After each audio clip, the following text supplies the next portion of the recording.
Nicole Piccolomini. Hello, thank you for having me. So, thanks for joining me on this very snowy and cold Berlin day. So cold. Yeah. I have my fuzzy socks on. Very nice. Brought your own fuzzy socks. That's great. Even with 2 pairs of socks, my feet are still cold. Yeah. Yeah, thanks for being a guest. I've been doing this podcast since 2001. I started it soon after all these lockdowns started in the pandemic, and it mostly just started because I was super, super lonely. And I thought this was a way, I could sort of prey on people's, What have you narcissism. been up to? Yeah, narcissism is like, oh, he wants me to be a guest on his podcast. I know. I'm so my honored. God. Thank, Yeah. but I'm honored to be a guest. Thank you for asking me. and it works out so well because not only are there a lot of opera singers, and I have a lot of friends in Berlin, but there's also a lot of guests that come to the Staatsoper, that come to the Deutsche Oper Berlin, and I've done it where I have an off day. All right, hey, I'll come pick you up, and we'll have a couple hours on a podcast, and so that's worked out really well too. And I don't know if did you check out any of the episodes? I did. Okay. I saw that you had Gregory Kunde on because we were doing Chenier together. That's right. Last May, June. Right. So I need to be a bit more active on Instagram. Yeah, that's okay. I'm not like a huge social media person. Yeah. So I just put my Instagram on, I don't know what they call that. It's like, it's not deleted from my phone, but I can't see it when I turn my phone on. The app is like hidden. Oh, nice. So I can't see it. So the page where you can search apps? Yeah. So if I'm thinking, somebody says, hey, I sent you a message on Instagram. Did you see it? Oh, no. I can go to the search apps. I can put in Instagram, and then the app is there. And I open it, and everything is fine with it. It's not dormant or anything like that. But it's the kind of thing where I would wake up in the morning, get a coffee, check my email first, and then I'd go right to Instagram, and I would go down that hole. Yeah. You know what I mean? That algorithm really sucks you in. And I was getting so depressed. Yeah. I reached this point where I was it was really affecting my mood, Oh, I deleted Facebook in 2013. Yeah. I haven't been on Facebook since 2013 for this reason. I also felt like I constantly had to prove myself. And if I had time off, there was something wrong with me. And, also that was a long time ago, too. You mean time off from work? Yeah, time off from work. If I had even, a few weeks off, then it was that I wasn't successful. And I had this in my head. I don't know if it was my own mind thinking this way or that Facebook was making me think this, but I said, I need a break. And so I totally understand. It's good. I have a limit actually on Instagram, 45 minutes a day. Oh, that's really smart. But now with all of these reels that are 10 minutes long, you could watch only 4 of them and your daily allotment is up. And and these aren't even people I follow. Right. Do you know what I mean? Yeah, it's all garbage. And there's so many bots now. Yeah, it's crazy. There are so many bots, I have 2 accounts. I have a private account, personal account, because I follow a lot of recipes because I'm vegan. I've been vegan for 10 years. Oh, wow. So I follow a lot of healthy recipes. I follow a lot of women's health too, with important. Very important. And seems like the science is changing. Absolutely. All the time. And more women are advocating for research being done, especially on perimenopause and menopause. This is something that is really, I think, coming. I live with one. Coming to light. And being a singer, you're thinking, oh my God, I'm having a hot flash while I'm on stage, or why am I feeling this way? Or, and you don't necessarily like want to go into a rehearsal and say like, hey, this is what's happening. But I mean, this is the reality. Yeah, you know, it's crazy. I'm 47 years old. I feel great. I take really good care of myself. But, you know, you kind of want a community where you can talk about these things freely, or maybe a podcast where you can talk about these things. Exactly. You know, it's I think this is really important, and it's also something that I'm really interested in. So, like you said during COVID, that you wanted something to do, and you're, and instead of me doing, you know, at-home concerts in my bedroom in New York at my mom's, because I flew to New York to see my mom, and I was like, what am I going to do? I started taking courses online about holistic healing, plant-based nutrition. I did a certificate in plant-based nutrition from Cornell online. That's amazing. And then after that, I was like, okay, this is kind of cool. Then I went and did a certificate program from a school in Canada, I can't remember, Vancouver, and it was a year-long course that it was a certified holistic nutrition coach, like health and wellness coach, with like an emphasis on the plant-based nutrition. And then after that, when COVID was over, I was like, okay, this is really something that I'm interested in. I started taking a hormone course that was 7 months long. Oh my gosh. And it was really focused on, of course, women's health and hormones. And I thought, oh my God, this is super cool. So that was already 3 years ago that I finished, but I'm still like really interested in learning more about this, because it's something that people don't talk about. So I mean, now it seems like you have, you know, some degrees in this, or at least some certifications. I mean, you could do like a little consulting business or something. I would love to. It's hard. I've tried to use friends, colleagues as quote unquote guinea pigs to like coach them for free so I can get experience and help people who have super busy lives that, or have children, or working, or singing, or traveling, and, you know, something's off, whether they don't eat enough, whether they eat too much, whether they're suffering from acid reflux, or all of these things. And I've tried to do this, but the thing is, I can't do the work for you. It's just like, we can lay out the plan, but if you're not, if you don't stick to the plan, then it's hard. And when people say, my face broke out. Well, did you stick to the plan? Exactly. No. Or I don't have time. And I was like, well, this is exactly why you need, you know. So yeah, I mean, it's something that I'm very passionate about, and I can help friends if they ask me, you know, if they have a cold, what they can do. And I'm really into, you know, getting to the root cause. And then if that doesn't work, then go for antibiotics. If it's for a cold, yes. If it's something more serious, of course, you know, then we have to work with medicine. But for like a simple cold, or, you know, aches and pains that are caused by, you know, it could be food that you're eating, inflammatory stuff like this.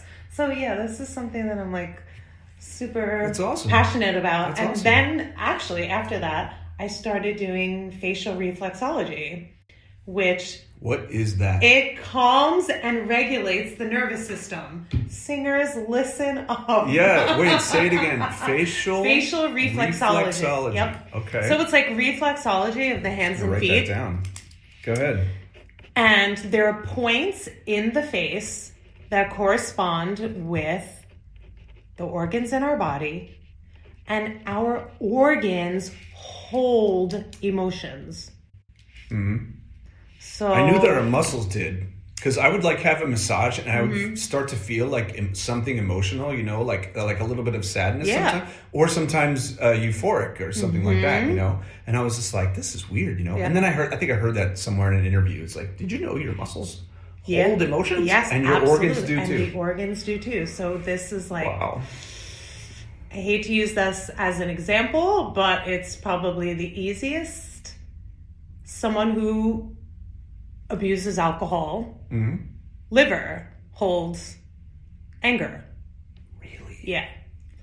So the liver point on the face, if it's like stagnant, so when the points on the face are stagnant or lumpy, or you're working through, I have a tool that I use that is a stainless steel, it looks like a pen. And it has it has a round tip, and you're not like digging into your skin. You're kind of massaging. You're massaging for like 15, 20 seconds, the points on the face, and you could feel when something is out of balance. It's amazing. I started this actually during COVID, and I remember this was wild. I had like I don't know if it was like a cyst, and it was right above my lip, like the mustache line. Okay. On the right side, and it was on the inside or on the outside? On the outside? It was like an ingrown. It was almost like it was like just an like ingrown hair or something. Yeah. Okay. But I didn't know what it was. And this was where the adrenal glands. This is where the adrenal glands are. And I contacted my teacher, and I was like, I have this lump. And she's like, your body is totally detoxing. She said, work on it. Don't overwork it, but it will go away. Knock on wood, went away and never came back. Wow. Like once I got that under, they talk about this adrenal fatigue. This is when your body is just like, your adrenal glands are pumping out so much cortisol and you're stressed, and we were all stressed, and it just erupted on my face. This is how my body was telling me, whoa, you need a detox. Yeah. And it's fascinating. It's so fascinating. Yeah. I'd love to hear more about that. So I'm actually also a practitioner in facial reflexology. I did a course 3 years ago, I think. I went out to South Dakota. Me in South Dakota, like in the middle of nowhere. And it was fantastic. And I was we all stayed at our teacher's house in the Black Hills, I think it was.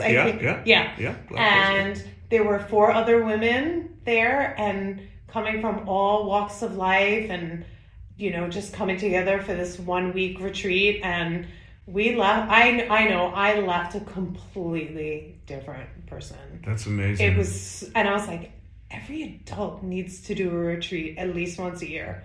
Just like let go of shit that you were hanging on to, and just detox. And it was the only week in my life that I did not wear makeup. Our teacher was like, no makeup. Yeah. No. We couldn't even wear moisturizer, nothing. Gosh. And please don't listen to this, Jackie Van Ruler, but I did sneak eye cream for sure. And I was like, I need eye cream at night just in case. So it was a very interesting time in my life. Yeah. So these are the things that I'm, that have actually, and that have helped. Facial reflexology has literally helped me with singing. Yeah, I believe it. Because it calms and regulates the nervous system. Yeah. And even when you're on fight or flight, or when you feel like you're having an anxiety attack on stage, and I'm just like, no, not happening. Yeah. Super calm. I do it every morning and every night. Even if I have a flight at 6 a.m, I will wake up early so I can take a shower and do at least 15 minutes of facial reflexology. It is like non-negotiable for me. Yeah. And then right before bed, and usually I'm falling asleep while I'm doing my facial reflexology. Okay. And it's just like out. It's amazing. Yeah. So I had something really crazy happened to me in November. I think I had the podcast with Greg in the beginning of November, like somewhere around the first week. And then I had a concert in Newport, Rhode Island. Mm-hmm. I flew to Newport and my forehead was feeling weird. Like, I don't know, like, did you ever have this feeling where maybe you're about to get a zit and you can kind of feel it under it, you know? And yes. It's not that, like, it doesn't itch like a mosquito bite, but you can kind of feel like there's weirdness, right? And I sort of had that feeling. I was like, what's going on? I don't know. And I did this concert. It wasn't high stress, but it's always like, you know, traveling is always a little bit stressful. And I came back and I was like here one day, and then I had a hockey game and I had this new helmet and it was too tight. Mm-hmm. So a little bit of stress and too tight helmet, right? I got home and I was like, I'm exhausted. Went to bed, woke up the next day. My whole forehead and like down over my eye had just like exploded. And it was like something, it reminded me something beyond acne, like beyond what acne is. And so my wife was actually, she was traveling for business as well. So she wasn't here, but I took a picture of my face and I sent it to her and she was like, you have to go to the doctor right now. Right now, yeah. So I went to the doctor and he was like, yeah, okay. Well, I'm going to send you to the hospital. So he sent me to the hospital. And luckily, we live right around the corner from the Benjamin Franklin Charité. Mm-hmm. Like one of the best hospitals in Europe is a half a mile, 1 kilometer from our apartment. Mm-hmm. So I just walked over there and they were expecting me, like my doctor had called ahead and they put me through all these tests and they're like, dude, you have shingles on your face.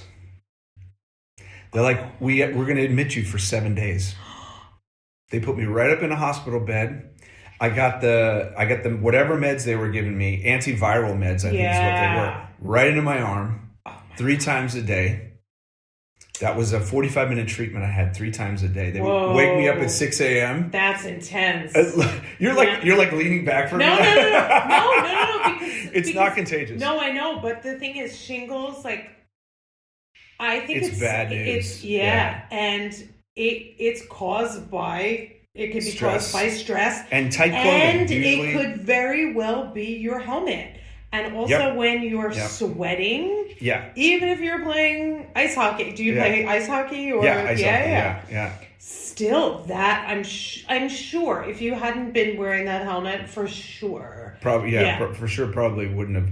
So and also you were mentioning glands. There's apparently, never knew this. There is a gland like here behind your ear. Never knew that. Yeah. Okay. And what happened was this thing blew up. Yep. Was like a little golf ball under just at the base of my skull right here. And it just like blew up. And I mean, it was pushing on whatever is right there. My brain, my ears, whatever is like right behind here.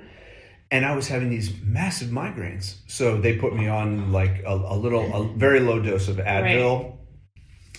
Right. So I was in the hospital for 7 days, and I'm getting these treatments and stuff like that. Was this the gland that was swollen that was caused by the shingles? It was a reaction. So it was a reaction from the body. I guess when it swells like that, it's like a overproduction of white blood cells or something like that. So that's exactly what had happened. I mean, we check these all the time, right? All the time. Every day. I'm like. Is this, here on my neck, the glands on my swell? The dentist, they do the same thing. They check your glands. But I never even knew I had one here, and that got me thinking, it's like, where else do I have glands where I don't, I don't know? You probably know. I think, they say also I'm very into the lymphatic system because this is really,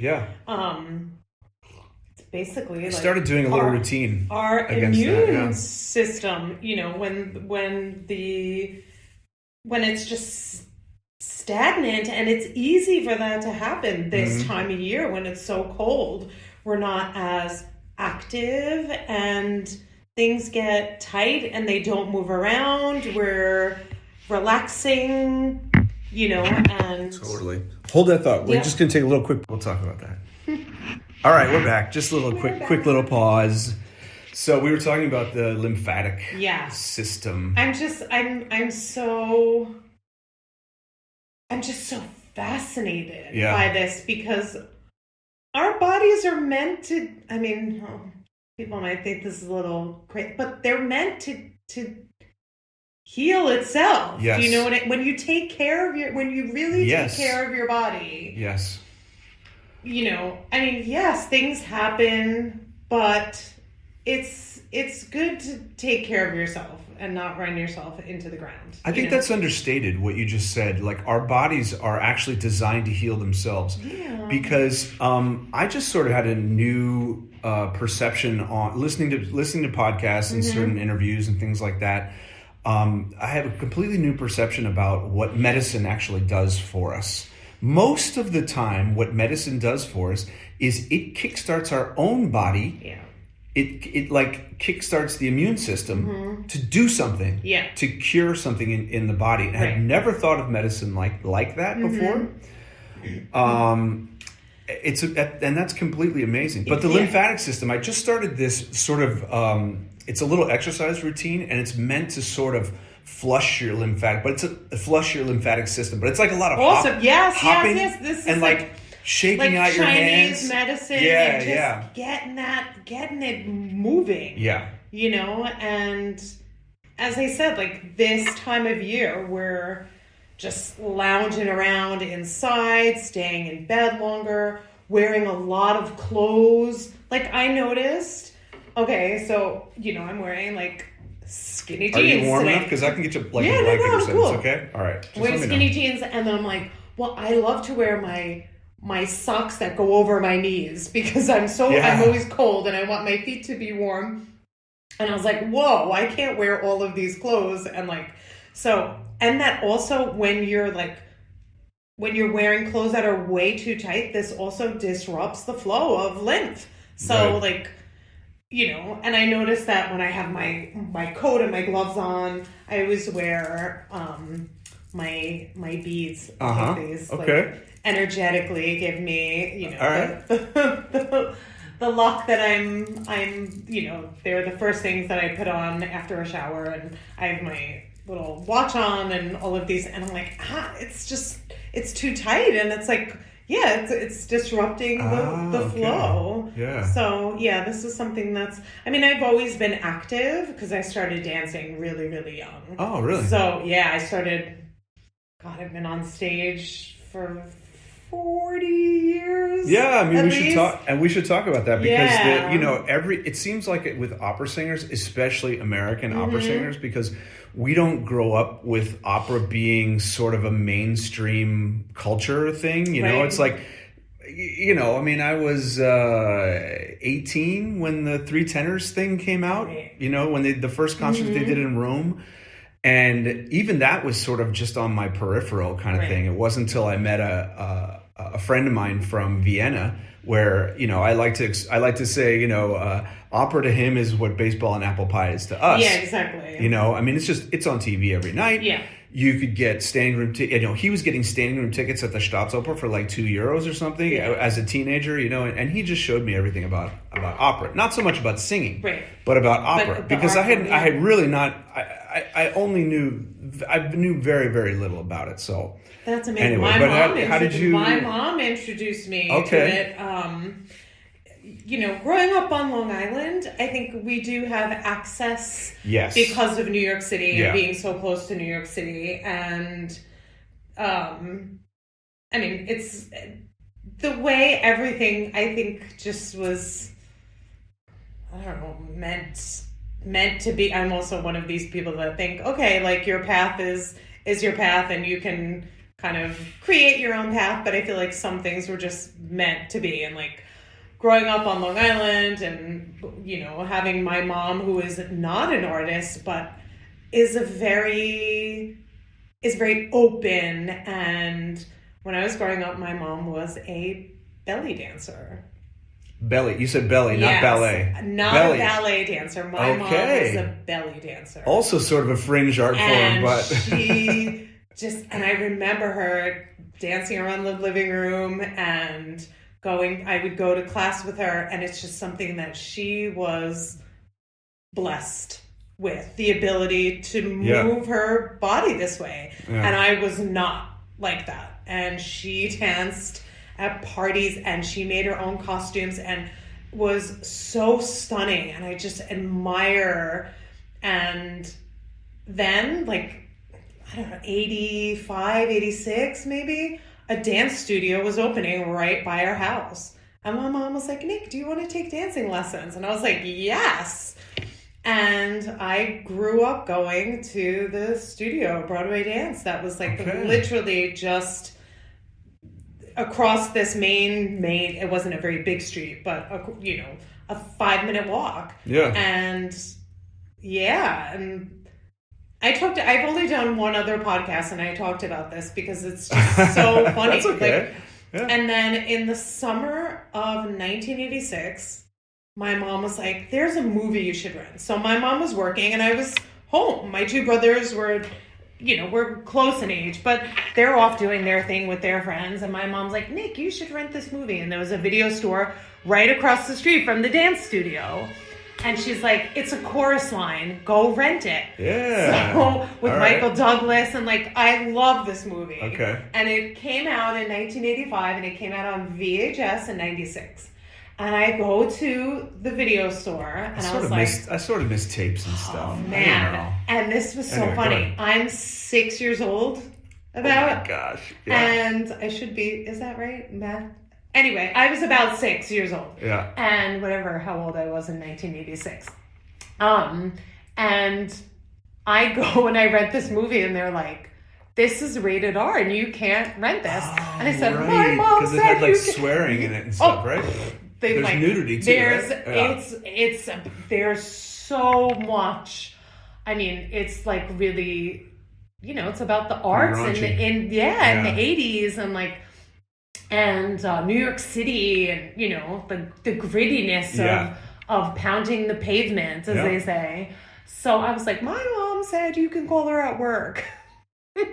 They called my mom and they're like, there's a little girl here that wants to rent this movie and it's rated R. And my mom's like, I said that she could rent it. It has dancing and singing in it. It's totally fine. Right. Okay. And the rental was like $3. Yeah. Or like $2.50. Like it was nothing. And you got it for 3 days. And I took it back 3 days later and I was like, I'm renting it again. And I went and all summer and I watched it multiple times a day. Oh my and I gosh. was obsessed. And I was like, this is what I want to do. And I remember A Chorus Line was on Broadway at the time. And my mom took me to see it right before it closed on Broadway. Oh my gosh. And and my mom was the one. And she still supports me. I still call her every day and ask her about the business and what I should do and how I should react to certain things. And since she's not in the business, she just gives me an honest, clear opinion. Yeah. Of course, someone who loves me and who has supported me every single step of the way, and I'm so grateful. But she was the one who started it all. Mm-hmm. And then when I was taking dance lessons, I was like, I want to be a dancer on Broadway. And my teacher said to my mom, she wants to be on Broadway. If she wants to be on Broadway, she has to learn how to sing. And I was like 10. And my mom's like, Nick, do you want to take singing lessons? Ask your teacher in elementary school if she teaches singing lessons. Okay. And I was 11, so I started taking voice lessons at 11. And it was in the summer. Wow. And I remember we didn't have a piano. And I had lessons in my bedroom. At the foot of the bed, we had a keyboard. My teacher had a chair, and I had singing lessons there. Wow. And then the people down the block, the Dohertys, amazing. They still live there. They had a piano, and their daughter took piano lessons, and they were like, Nicole can have her singing lesson at our house. That's so nice. And everyone was just so supportive, and I would have my singing lessons, and then I would run to my ballet class, and I was taking tap, jazz, ballet, and taking singing lessons, and here I was 11 years old. Amazing. And was on this one track mind of this is what I want to do. But first it was I want to be a dancer, and then it was I want to do musical theater for a very short time, but then realized I couldn't belt and I didn't have this ability because I was taking singing lessons, and my mom was bringing home CDs from the library. And it was Renato Scotto, Leontine Price, Kiri Takanawa, like all of these singers. And she would put them under my pillow. And when I went to bed, I would see that I had a CD. It was like a surprise. And then, bought me my own CD player, and then just, built this collection of CDs over the years. So that's basically how. And you probably weren't even realizing what you were listening to. I mean, you didn't know the stories or anything unless you actually did some research on it. But you were learning the repertoire. Yeah, I was learning the repertoire. You were learning the repertoire. My mom was a church organist. And I had the whole thing memorized. I had the whole music part of it memorized in my head. That's so cool. I know what comes next. I know this hymn. I know that. So you also grew up with it too, and but I grew up with the music part, but not with opera. My parents were not. My dad was a band director and a symphonic orchestra director, and he also did pit orchestras for musicals. Yeah, great. He did a lot. He did. I remember 6 or 7 years old. I saw him do Oklahoma. Oh, nice. I think he did Bye Bye Birdie. Yeah, all the classics. The King and I, things like that. And he was also a French horn player. So sometimes he would play in the pit with his French horn as well. So I saw a lot of theater. And I think I have some old photos where my parents sort of dragged me out on stage. I'm like in Lederhosen or something. It was some. Whatever it was. But I never had a formal singing lesson until I was 20. Wow. Yeah, until I was at university, undergrad, Gettysburg College. My dad had gone there, so it was a liberal arts school, but they had a music department. Right. And I had met this guy from Vienna, and he was showing me I knew a lot about music, but I didn't know about opera. Right. He was teaching me about the opera, and I had a few singing lessons when I was 20 years old. And the history part, I was studying history, was not working out so well. Wow. I've told this on my podcast too. So I decided to just switch to music and sort of see how things go. And, And then it just sucked you in. You're like, no. Well, also, and also with, I think, first of all, being male, you have an unfair advantage, especially in the U.S. Because, first of all, there are so few men. Yeah. So it's like you do these opera workshops or anything like that. It's 50 girls. Yep. And all sopranos. 5 guys. Yeah, totally. And 4 of the guys are baritones. Yeah. So the fact that I from a very early age, my high notes were pretty good. Oh, good. Lucky you. Yeah, my high notes were pretty good. I had to work out my passaggio, and I had to work out a lot of vowel things.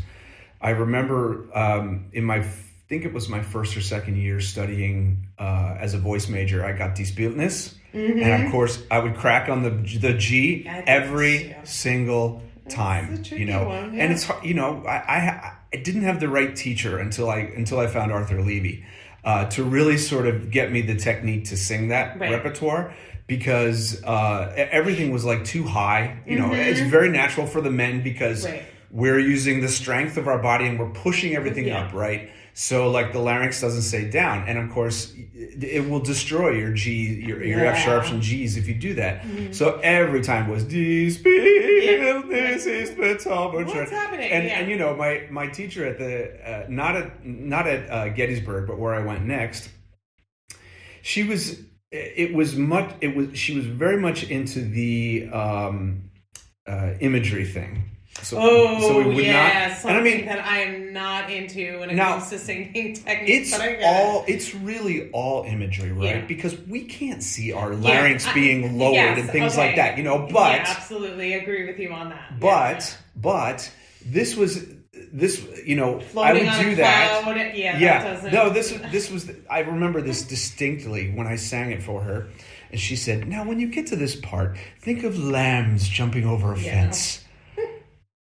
I'm just thinking to myself, I probably need a little bit more than that. I feel like I'm from Long Island. I'm a hockey player. Yeah. I grew up playing ice hockey. I need a little bit more than that. You're I'm sorry, if someone gets in my way, I just punch them. Come on. Yeah, exactly. Yeah. So, but I mean, So you then you got into Juilliard. Then first throughout high school, I was really active. We actually had a good program at Hicksville High School, a music program. And just like being in chorus and madrigals, we did a lot of very classical music. We did this. Did you musicals at the school? I did the musicals for 3 years, and I had the lead all three. And I did the musicals. I started my sophomore year, and we were doing Once Upon a Mattress. And of course, Carol Burnett was. Yeah, I'm going to watch that man right out of my hair. No, this was. No. That's I'm shy. I mean, yeah, she sings. Okay. She comes out and it's based on The Princess and the Pea. Right. So it's hilarious. And I don't really remember it so well, but I do remember going into the audition, and it's so funny. I opened up the door, and it was in like our chorus room. And I opened up the door and I tripped and fell. Oh my gosh. And I think they were like, we have our Winifred. Yeah, like, there we go. And my mom would totally agree. I don't consider myself a funny person. I think that I'm actually quite serious. I think you're funny. But I sometimes like to think, oh yeah, I'm funny. Like, yeah. You know, out of like, I have 2 older brothers, like the middle one is like the funny one, you know. I'm not, but and they like the next day it was like, okay, well now she has the lead in a musical, but I couldn't belt. I was like, what am I doing? I had no idea what to do. And then the next year we did, because it had just closed on Broadway, because we're like 30 miles from New York City. Carousel had just closed on Broadway. Okay. And our drama teacher got the rights to do Carousel that year. And that was my junior year. And I sang the role of Nettie Fowler. Okay. The one who sings June is busting out all over and you'll never walk alone. Like, yeah. And she was like, we need a powerhouse voice for You'll Never Walk Alone. And here I am, like 15 years old. Yeah. And and that was, I think it was like, okay, I could definitely do this. But it was like, I don't want to do musical theater. I like this more legit singing, this more classical singing. And I had been studying privately with a teacher for 5 years. Yeah. And then senior year, we did Kiss Me Kate. And I did Kate. Yes. Yes, and it was so much fun. I love Cole Porter because you can sing it. You can really sing it. You don't have to belt it. Absolutely. I love that. I didn't belt it because I didn't know how to belt. At the time, I was a soprano. And also, my senior year, my mom fought the Board of Education in Hicksville to get me into a arts school that was on Long Island. And at the time, it was called the Cultural Arts Center. Okay. And it was BOCES. It was part of this program that your high school offered to, and I hate to say this, but this is really what it was. It was more like troubled teens who had issues in school. So they would send them to do like mechanics and to do kind of like trade work. And they were great programs and they really helped teenagers get on track. Sure. And my mom found out that there was a school on Long Island that had singing, dancing, visual arts, jazz, and it was a half day or a whole day program. And if your school allowed you to go a whole day, the district paid for it. Wow. And my mom, and they said, we're not going to pay, because it was one of these programs that cost a lot more money because of the instruments and, you know, and the stage, and we had performances. And my mom was like, then I'm pulling her out and putting her into a pre-college program. And like either homeschooling or whatever. And they finally sent me, and my mom opened up the door for other kids in Hicksville to go to the Cultural Arts Center. And now it's awesome. Like Long Island School of the Arts. My daughter went there for drawing. Yes. And her junior and senior year, she went and there. I've gone back. I went back and I did a master class like before COVID, and would go back as a guest artist for their alumni program. And this is how I got into Juilliard. Okay. So I was kind of recruited. Did you? Okay. So because somebody saw you at. Somebody recognized. Yes, they had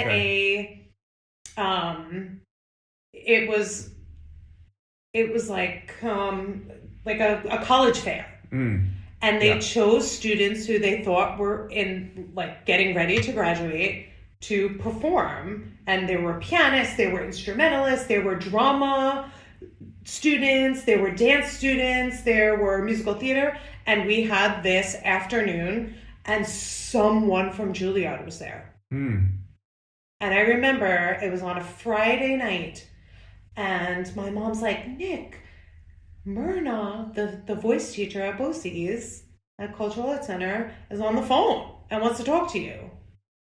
And she's like, you have to apply to Juilliard. And I said, what? She said, they were there today. And they were really impressed, and you have a really good chance. You still have to do the full process of like application, audition, sending in a tape. A tape. Just audio. Audio tape. Okay. But 5 arias, and I remember. Did you know 5 arias at that time? Well, it was like art songs. You had to do Italian art song, something in English. Yeah. It was 1 aria. Maybe a German lead or something. And I remember my mom's like, where am I going to get the money for this? Like, she was already working 3 jobs, and I had to make a recording. And they needed a professional recording. And the teacher at BOCES said, I know someone you can go. And my brother drove me to Roslyn Heights or wherever it was. And this guy had a studio. And he played the piano. And Mason, his name was Mason Semp, I think. And he was so cool. I actually reached out to him like a couple of years ago, and he's like, of course I remember you. But like, this costs money, you know. And I remember my oldest brother, Joey, sitting there. And he said to my mom, don't worry, she's doing well. Like, it was so cool because... That's so nice. Yeah, and Mason picked this song for me and said, this is going to be your English American song. And I believe it's what like ultimately got me into Juilliard. And it was Thomas Passettieri, Vocal Modesty. And it's like one of the greatest songs. And he said, Frederica von Stade sang this for all of her encores. And so... And I don't know it. I have to check it out. Yeah, it's super cute. And it sounds like it was probably written for her, or I'm not. I think it could have been. And it's almost like that song, I Want to Be a Prima Donna, but it was a bit lower. I was a soprano at the time, but I was one of these sopranos that was like not really should have ever been a soprano. Okay. And I sang Allerseelen by Strauss. Oh yeah. Those were my 2. I started with Allerseelen, and they asked for a Vocal Modesty. And then I got called back to Juilliard for another audition. I started with Allerseelen. My mom bought me these 2 beautiful velvet dresses. Aww. One in green, like this deep, like we call it bottle green, and black. And I wore them for my auditions. And I started with Allerseelen, Strauss, one of my favorite songs. And they asked for a Vocal Modesty. And yeah, then that was it. Spent 4 years at Juilliard studying as a soprano. You know? Really? Yeah. Oh, okay. Yeah. But can you say who your teacher was? Yeah, Dan Farrow. Rest in peace. He was like a father to me. I love Dan. Yeah. And I went to his vocal programs in Greve and Chianti Italy in 1999 was the first year I went. And also my mom was like, how am I going to get the money? But this kid is just like, she wants to go, like, I can't say no. So my mom just like, she figured it out. That woman is just, just so, I know how lucky and blessed I am. Yeah. But and then I went and the cost of living in Long Island is really high too. Yeah. So she really. Working 3, That's great. Mary. Yeah. Aww. The real goat. Yeah, that's awesome. Yeah, that's so awesome. like put me through Juilliard, and I mean I had scholarship, but put me through Juilliard. Mm-hmm. Living in Manhattan. Not cheap. Yeah, also not cheap. This was I told you earlier, I was there in 1996 to 2000.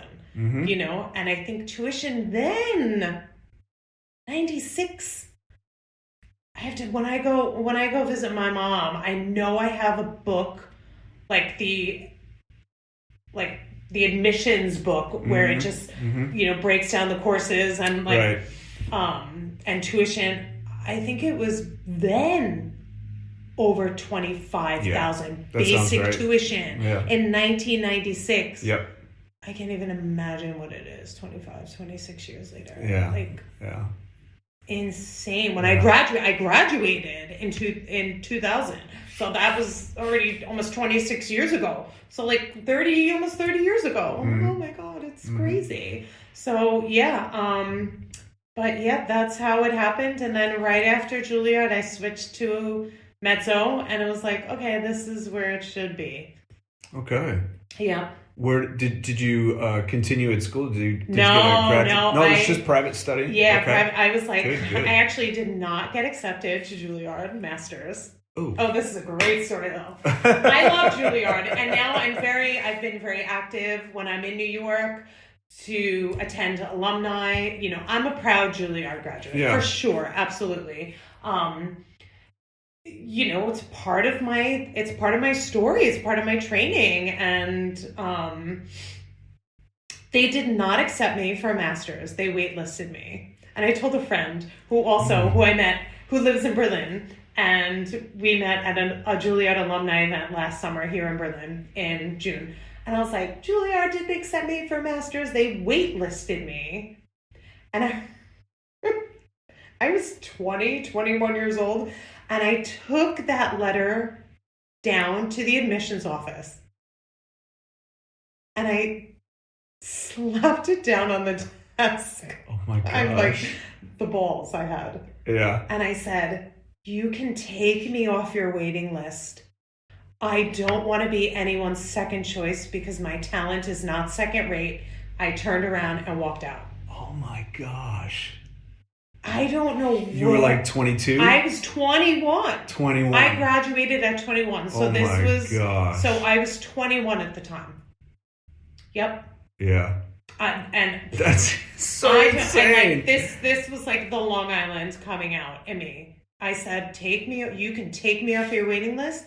I will not be anyone's second choice because my talent is not second rate. Like people say, fake it till you make it. Like, it was just, and I turned around and I walked out and I left the letter there. Mm-hmm. And then after I sang my jury, they offered me a spot in the master's program. And I said, thanks, but no thanks. I'm done with school. Yep. Wow. Yep. And I was like, I'm already a master. And I didn't think that I was so full of myself. I just said, it's just not for me. What am I going to do I don't feel it's the right path for me. Mm-hmm. And, it's a shame because if I wanted to teach at a university, if I ever decide to move back to the United States, I would need a master's. So I can't teach. I can't be a professor of singing at an institution. And I'm okay with that. But then I took, 2 years? And then I went to AVA. I went to the Academy of Vocal Arts in Philadelphia. Yeah. And I had switched to mezzo and I had worked on, and AVA was really the jumping off point. Mm-hmm. They crank them out there. It's an intense 4-year program. You are singing, you are performing, you're coaching, and there are no excuses. And I did not miss, I think I only missed in 4 years 1 day of school. Wow. While I was there, school. 4 years you were there? 4 years. Okay. I never called out sick except for 1 day. Wow. And I was like a sponge, just absorbing everything, because there were only like 2 or 3 mezzos there. Yeah. It just wasn't a school, for whatever reason, for mezzos. Right. But like, we did a piano production of Das Rheingold. We did a piano production of Electra. Wow. And I sang Clytemnestra. Wow. And they were like, whoa, this is definitely showing us something. And I mean, I've only sung the role professionally once in Bonn in 2019, but it was like, yeah, this is definitely the repertoire. And Bonn actually wanted me for Carmen. I'm a mezzo who's never sung. I'm a dark-haired mezzo who's never sung. Oh my gosh. Yeah.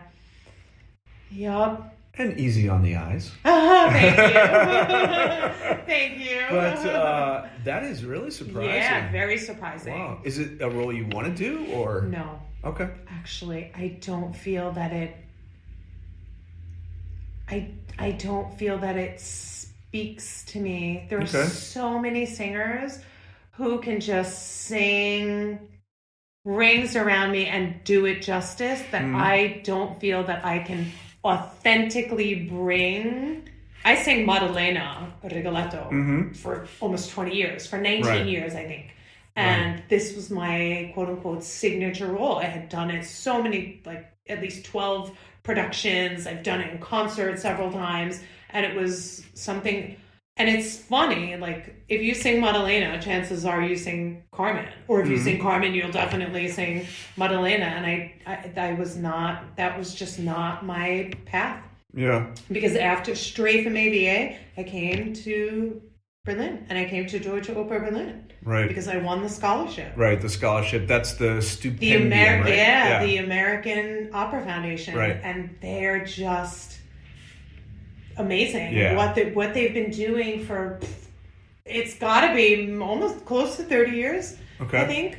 And at the time, it was just sending over 1 or 2 singers, and... Yeah, break that down a little bit, because I think I know 90% of what happens with that. I mean, I remember, I think I did the audition in New York for that, but it starts out as a competition, right? It's in New York. It's not really a competition. It's like, it's basically whatever the ensemble needs. They just happen to need that next season a mezzo and a low mezzo who could sing Flosshilde in Rheingold Götterdämmerung, Maddalena Rigoletto, I did the Countess in Andrea Chenier, things like this. And so that once they choose you from the auditions, if you want to, and say that was auditions, it. They offered. It was an offer, and then you do a program called the Stipendium, right? Is it called the Stipendium? Well, you're. But basically, you're an ensemble. You're an ensemble member, but you're like a junior ensemble member, right? Well, I mean, I was on stage like every single night. But I mean, the pay scale is. It is like one. It's one Fach lower than what the regular ensemble is. Yeah, right? I mean, I was getting. It was $10,000 at the time from the foundation. From the foundation, yeah. And it was broken up each month. And at the time when I won in 2006, that's when the dollar was like, eek. The dollar next to the euro was awful. Yeah, so it's like 500 euros a month. I was basically getting 500, and then I was getting a bit of money also from the opera because I was singing there. Right. And it was like 400 euros a month. Was it? It was a monthly thing, or it was? The pay was monthly. Yeah, but I was literally at that time. It was much different than it is now. I haven't been in the ensemble since 2000. And I think that's. I think the Deutsche Oper Berlin is unique in the sense that I don't know another opera house in Germany that has that. And now, a lot of opera houses have opera studios, but those studio kids don't go on stage. Yeah. sometimes they'll cover roles, but they're in classes every day. They'll do some outreach kind of thing, but they won't put them on stage. And the stipendium kids, they go on stage. One of the first roles I ever did was Federica and Louisa Miller with Neil Shikoff singing. Oh my God, Rodolfo. Now that's the way Within you get 2 experience. months. Yeah. Not only that, it was also repertoire. So that meant 10 days of rehearsal, 1 rehearsal on stage with orchestra, and that was it. Yeah. And yeah, especially if it's a remount, Vita Rafnama. Yes, then it was part of, the operas that are in repertoire. At that time, they were just pounding them out. Yeah. I'm not sure what it's like there now. I've only been back as a guest, but the ensemble was different when I was there. We were doing we were doing the small roles, and they were bringing guests in to do the bigger roles. And there were a few operas that were just the ensemble singers, the fest singers, like Sabaflute, right, Le Nozze di Figaro, things like this. But my first season I did that. I did the ring cycle, the old Gottfriedrich ring cycle. Okay. I was, and this was before social media, and this was when digital cameras were just coming out. Yeah. I have no photos of any of these things because it was like I didn't have Wi-Fi in the apartment. It wasn't a big thing when I got here. Yeah. And it's so sad that I was singing with iconic singers. Yeah. And no photos. And of course I realized it because I was always so into who I was singing with, but it's I don't have any photo. I sang one of my first operas was with Neil Shikoff. Yeah, at the time, he was a colleague. This is, it's just crazy. Yeah. Or doing Andrea Chenier with Salvatore Letitra, who was a friend of mine. Rest in peace. And now I look back and singers that I've sung with have passed on. Yeah. It's totally crazy. Yeah, that's crazy. I've been having a career for more than 20 years.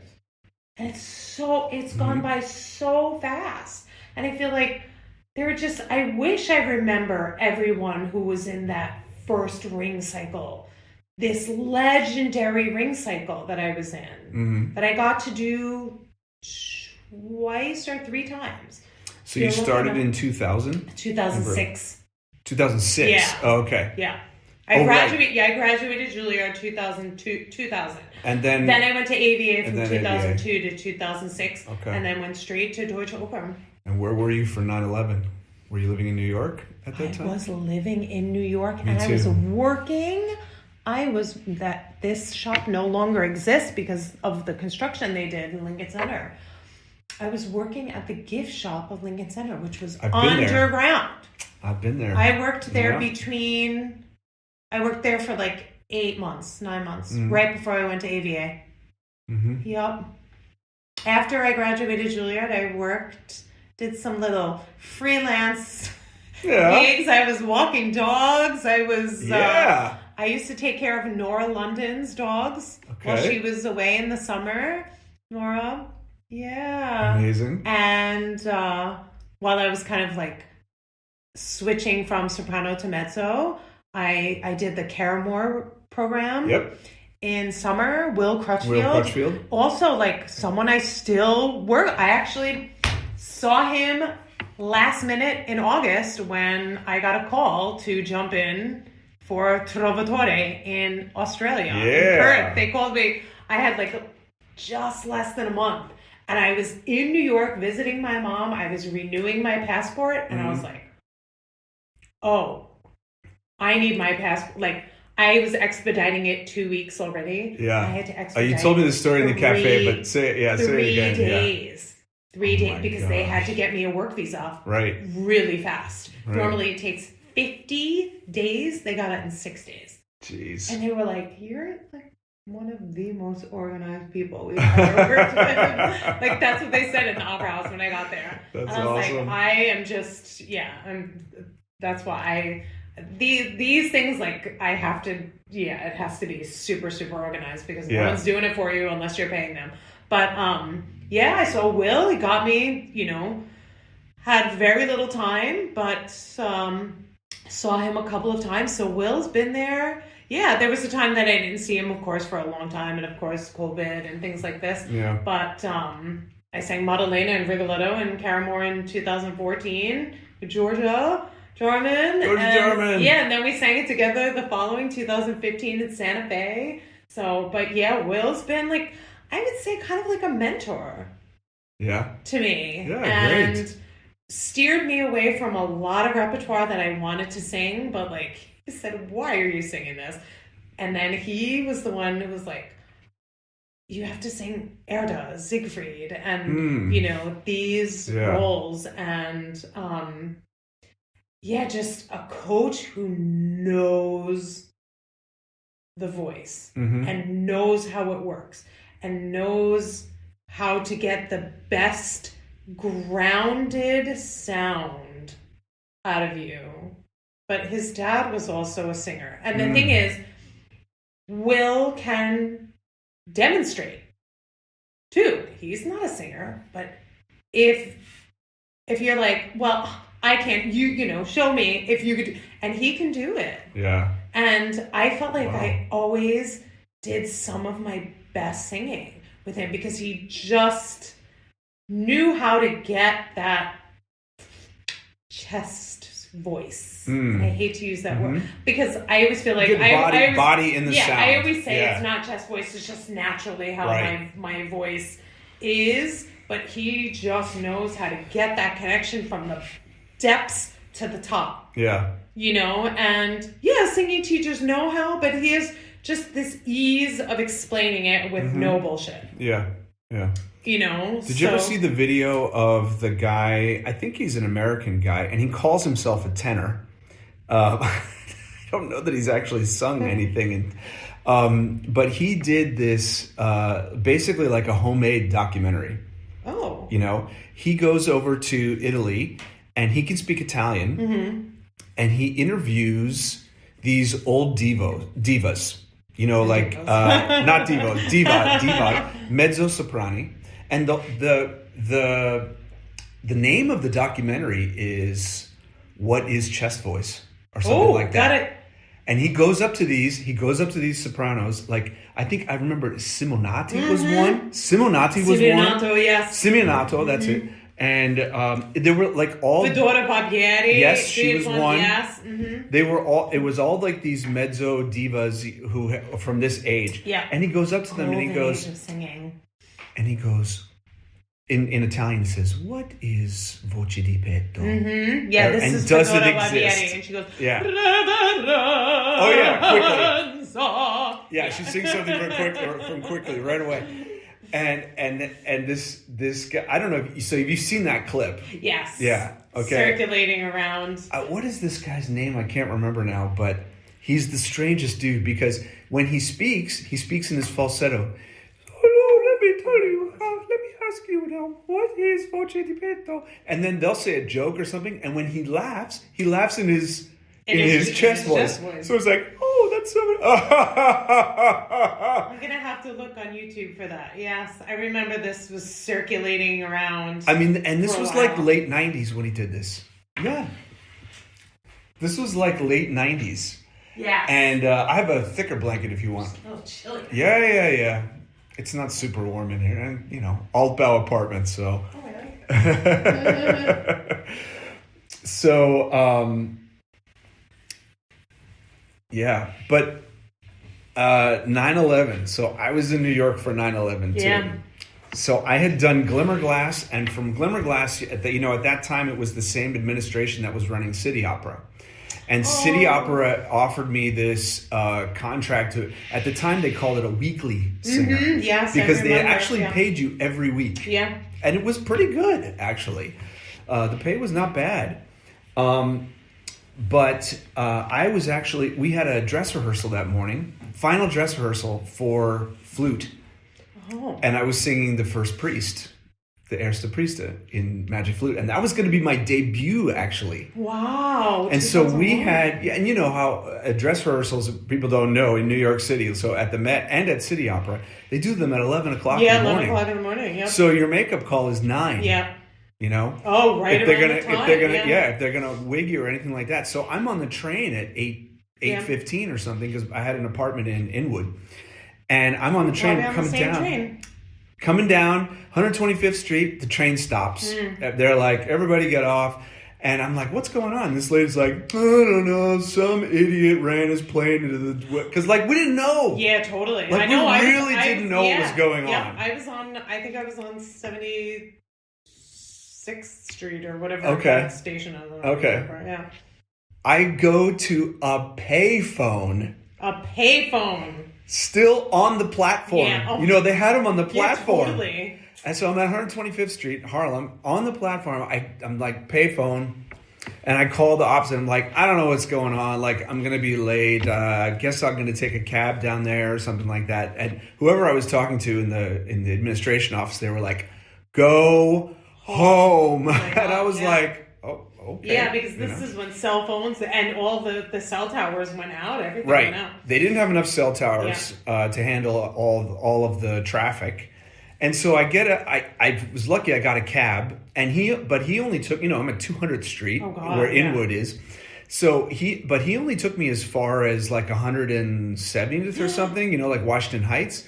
And he was like, I'm just not going any farther. I'm going to go home. And I was like, okay. So I walked the last 30 blocks back to my apartment. And it was only then when I got in my apartment, turned on CNN and saw what was going on. Yeah, I was working at that gift shop, Lincoln Center. Were you actually at Lincoln Center when the shit was going down? I was in Lincoln Center. Yes. And they said, you have to evacuate now. They were evacuating everyone from Lincoln Center. And did you know what was going on? You saw maybe some TV or... I saw, because I knew the guys who worked, building and grounds. Yeah. And they were like, you have to go. They're evacuating Lincoln Center. And the trains I had to walk. I was living on Amsterdam and 95th, between 95th and 6th. Okay. And I walked. And that's still Upper West Side, right? Yeah, still Upper West Side. Yeah, 96th Street. Yeah, that's nice. I like it. Yeah, this is a great neighborhood. So long ago that it's like living in New York is just such. Even though I'm from New York, Long Island, it's just such a distant memory. Yeah. I don't really spend when I go home to visit my mom. I don't spend much time in the city. Mm-hmm. I only go in when I have to. Mm-hmm. And like my trips now to New York I just rather spend the time with my mom. Yeah. And like she still works full time, so I just take care of things for her at the house, and like we take dance lessons in the evening, and we'd have dinner, and so like New York is such a distant memory, but this is it was such a time, the things that we've lived through. Yeah. And that, I mean, like our generation, because we're not that, far away in age, that we went through school and college and started our careers without social media, without cell phones. And like on 9/11, we didn't have cell phones. Like all the towers were out in New York City. Yep. And if you were able to get through on a landline, I mean, because everyone had landlines then, or a payphone. But like I was living in an apartment. I didn't have a landline. I only had a cell phone. Right. And I couldn't get to Long Island. Because I would have had to take the Long Island Railroad. Right. And everything was closed. Yeah, everything was closed. What was I going to do? Walk? Yeah. It's like, just stay put. So... yeah, so it's so interesting, and it was such an interesting time, and, it's kind of like, I wish we can go back to how people were then, and, just kinder, and, that's... I mean, I remember sort of, at young artist programs. So I told you Glimmerglass two summers, and also I did Chautauqua one summer. Okay, Chautauqua. And I remember talking to like the artists that were singing there, you know, because even at that time, I wasn't really sure that I wanted to do this, what we ended up doing. Right. Maybe something else in music, maybe be a teacher or, work at a university, arts administration, even something like that. We need great teachers and great art administrators. Yeah. So I would just ask tons of questions about lifestyle. I would be very blunt. Like sometimes I would say, what's your income like? And totally. Yeah. And it was such a different time, I mean, when I would ask a question about family, like how do you handle the situation? Yeah, how do you balance that? Yeah, because I knew I wanted a family. I wanted to have kids. I wanted to get married, and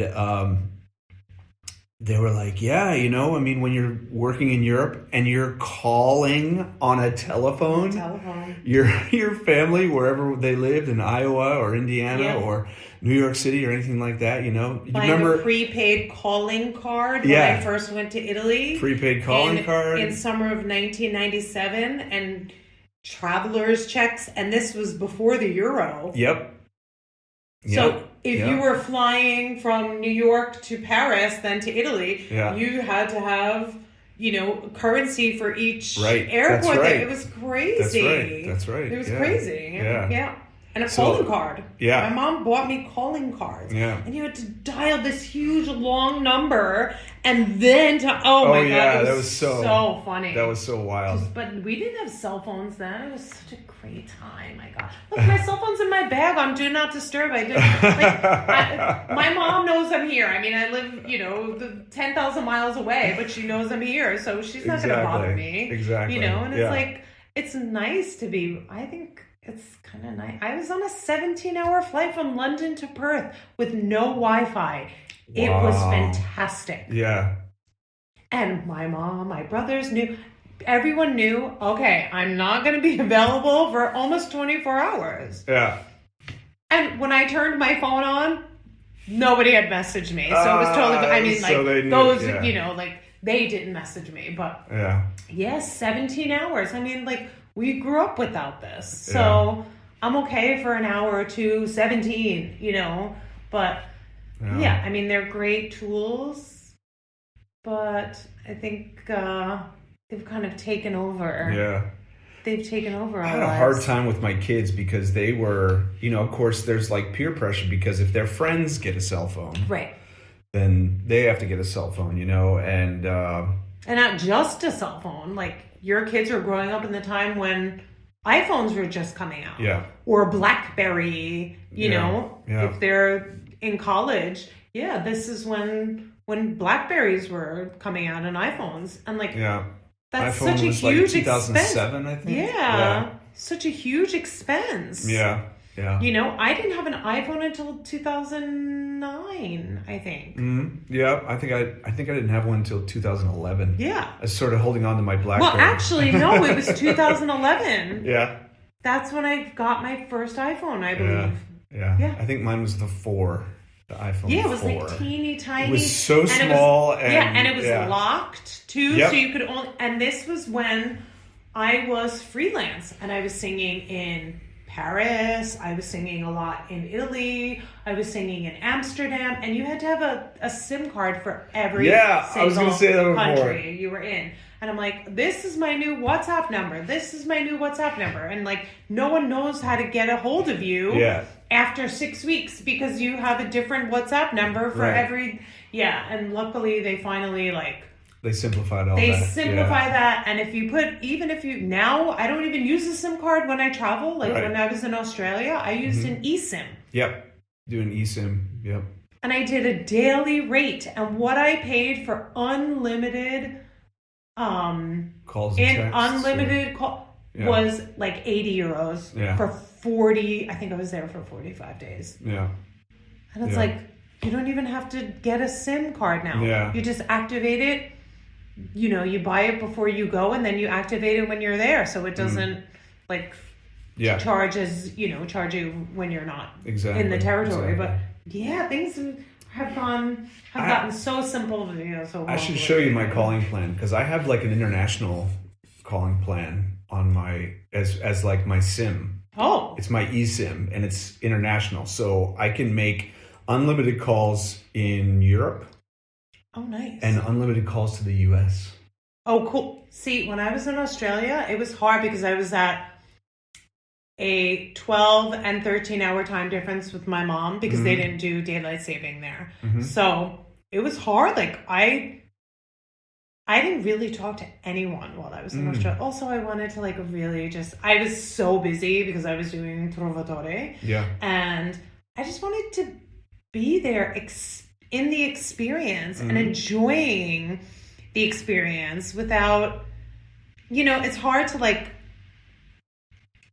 you can't reflect on something. I can't reflect on something while I'm in the process. It was my first time in Australia. I was in Western Australia, and I was just so excited to be there. Yeah. And I was super busy. And I would be in touch with my mom via text and friends via text. But I said, please don't be offended if I'm not reaching out. I just need to be here, and I need to be going through all of the emotions that I'm going through, and going through, all of the experiences here. Exactly. And I'm just not ready to talk about them. But I've kind of gotten like this now. I'm just so used to being alone that, I'm I can't talk about my experience yet. I need to be back in Berlin, be back in my apartment, reflect on it, and then I can talk about it. I'm just, my process has become so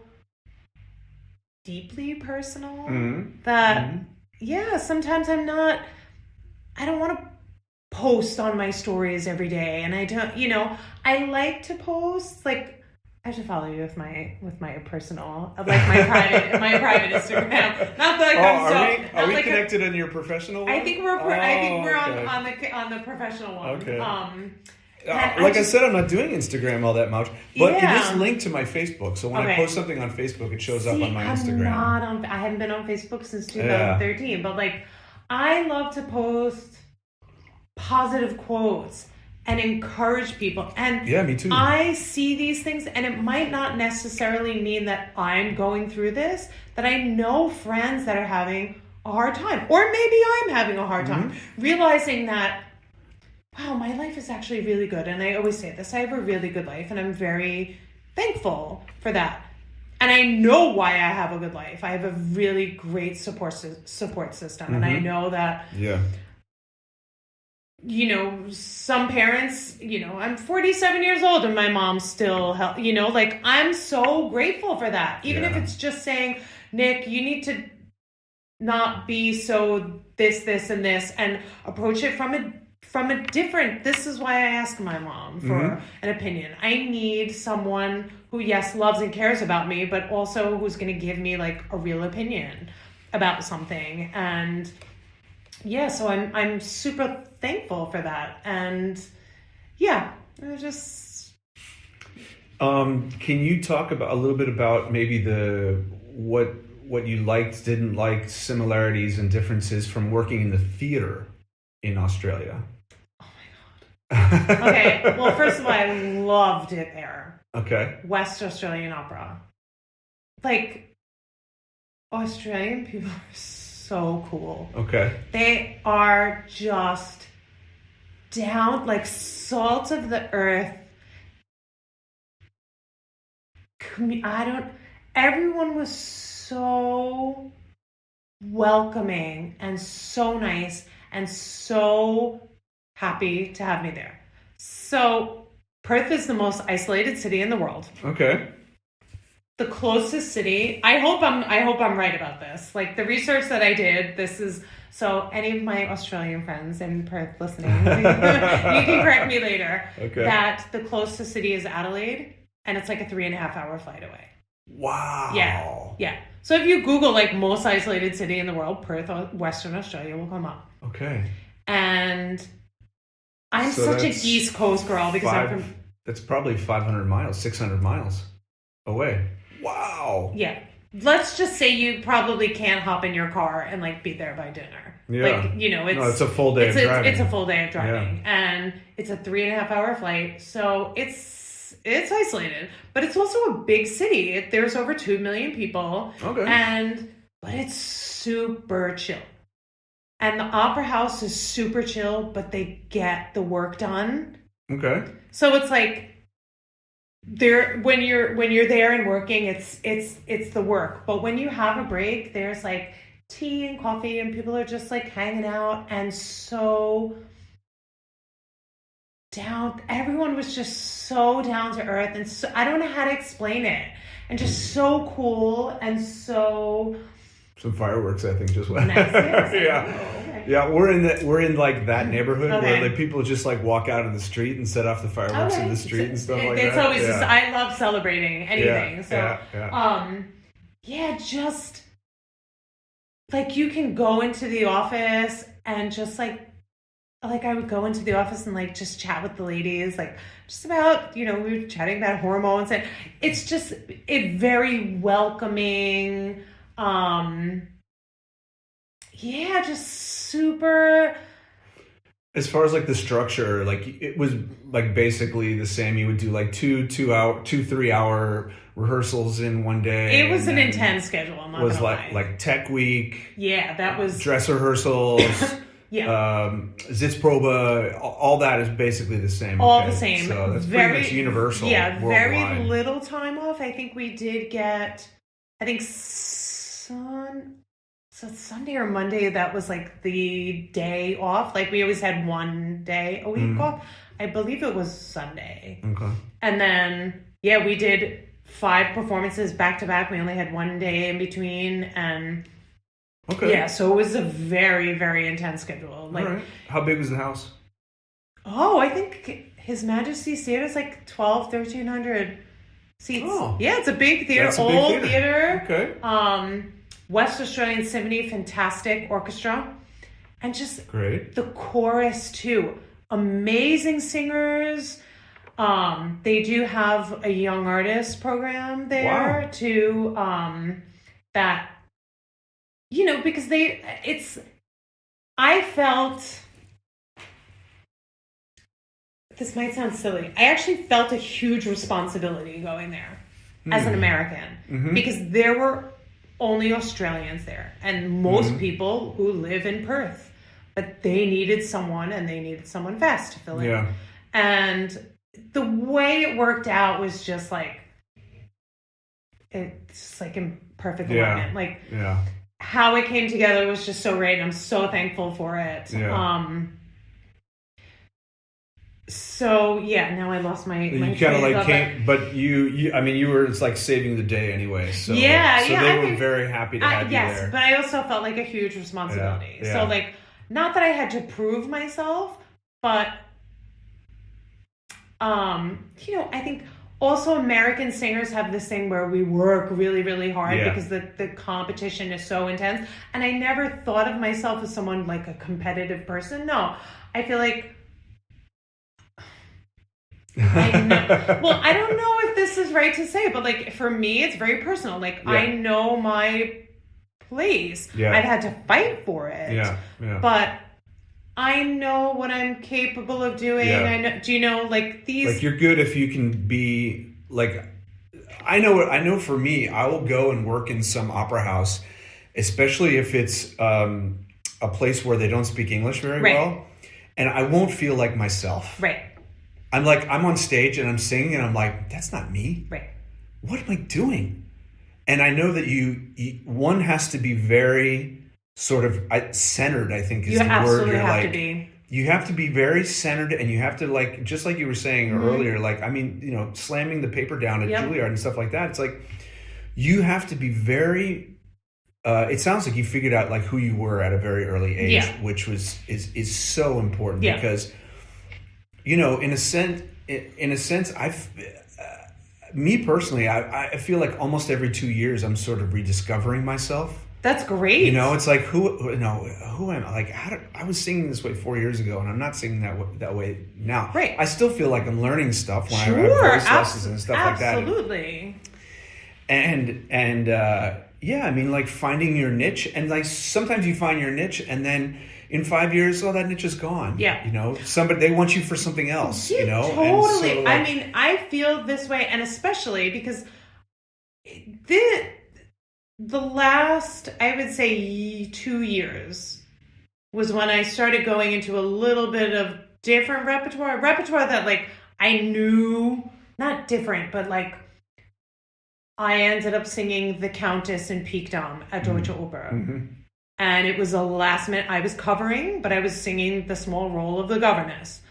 And it was a new production, and the original singer left 2 weeks before the production opened, and then they brought someone very famous in to take her place. Okay. So it was like one older famous singer taking the place of, you know, another older famous singer. Yeah. And I was covering, and it was like, we can't put you on. Mm-hmm. And I didn't know why. I don't know if it was because they thought I was quote unquote too young. I don't know. It was a premiere, and whatever the reason was, I actually ended up going on for 2 performances. Okay. And then last season, getting called to jump in as the Countess in Piccolomini again in Freiburg.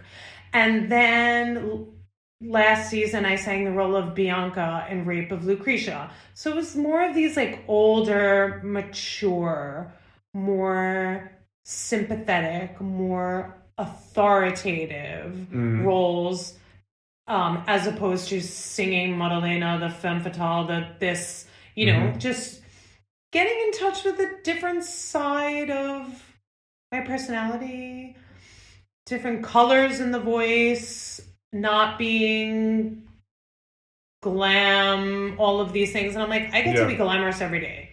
Do you know? Mm-hmm. And then I get to Australia, and I'm singing Azucena. Mm-hmm. And the majority of the cast, or I would say like all of us, are in our 40s or 50s. Sure. And having a Manrico who was the same age as me, they were like, the director, who was super awesome, and I loved him because he was the one who got me to just break out of my shell. And he was like, you're doing such great work. It's just not working. It's not believable. You look like Manrico's sister. Okay. And he was like, come to the theater tomorrow. Let them completely do your makeup. Let them try wigs on you and just see.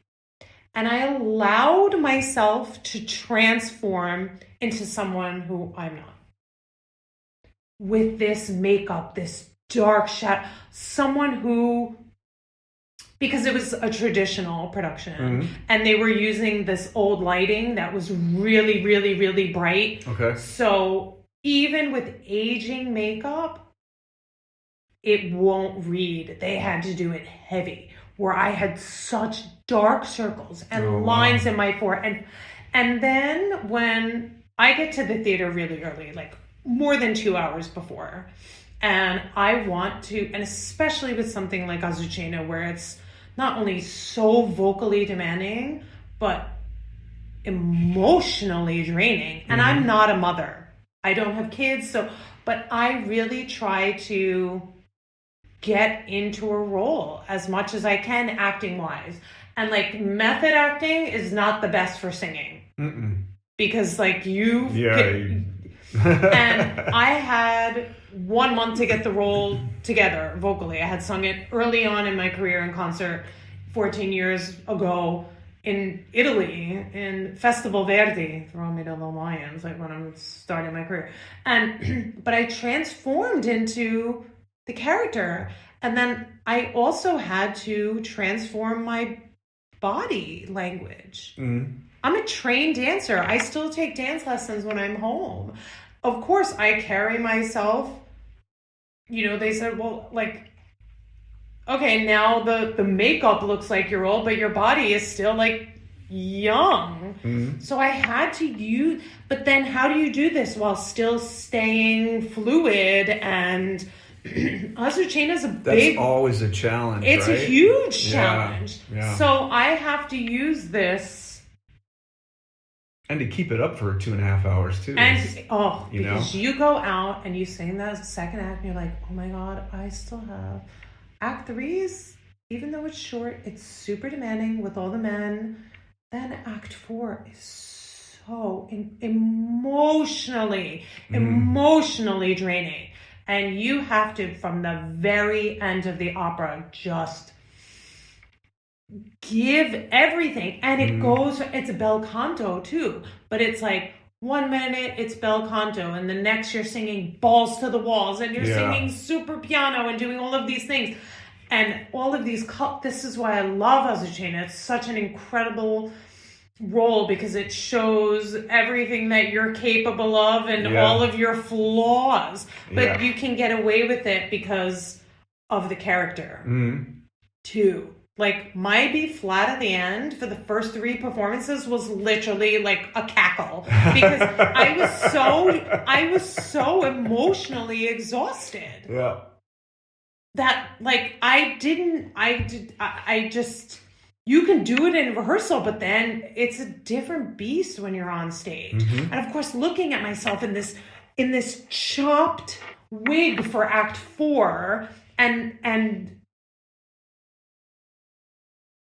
she's had the life drained out of her. They've beat the shit out of her. Yeah.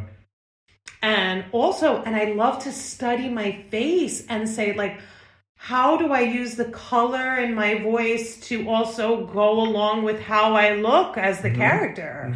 This is something that I can't necessarily do with all of the other roles I sing. I mostly sing like small secondary roles, and I love that. But with a role like Azucena and really transforming was like super cool. And then just in the beginning of December, I get called right after I saw you. Actually, Deutsche Oper calls me that night. And they're like, is there any way that you could learn Madelon in Andrea Chenier and sing it on Monday? And this was Saturday night. Yeah. And I learned it on Sunday. I had sung through it twice in May.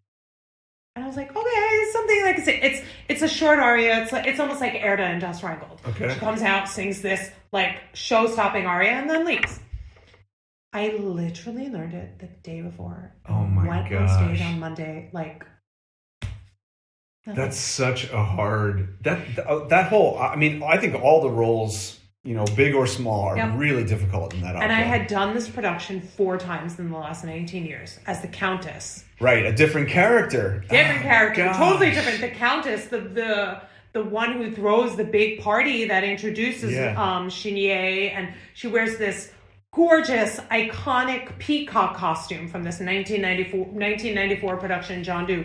And they just finished. This was the last time Deutsche Oper was ever presenting it, and it's moving on to Darmstadt, and they're done with the production, and I got to sing Madelon in this at the last minute, and I felt like for a world debut that I learned the day before, that was pretty damn good. Like going out there.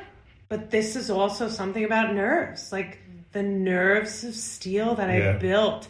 I don't know if it's the facial reflexology for sure that has helped, regulate and calm the nervous system in any situation that I'm in, or the fact that, as I said just a little while ago, I know what I'm capable of. Yeah. And yes, I love pushing the boundaries.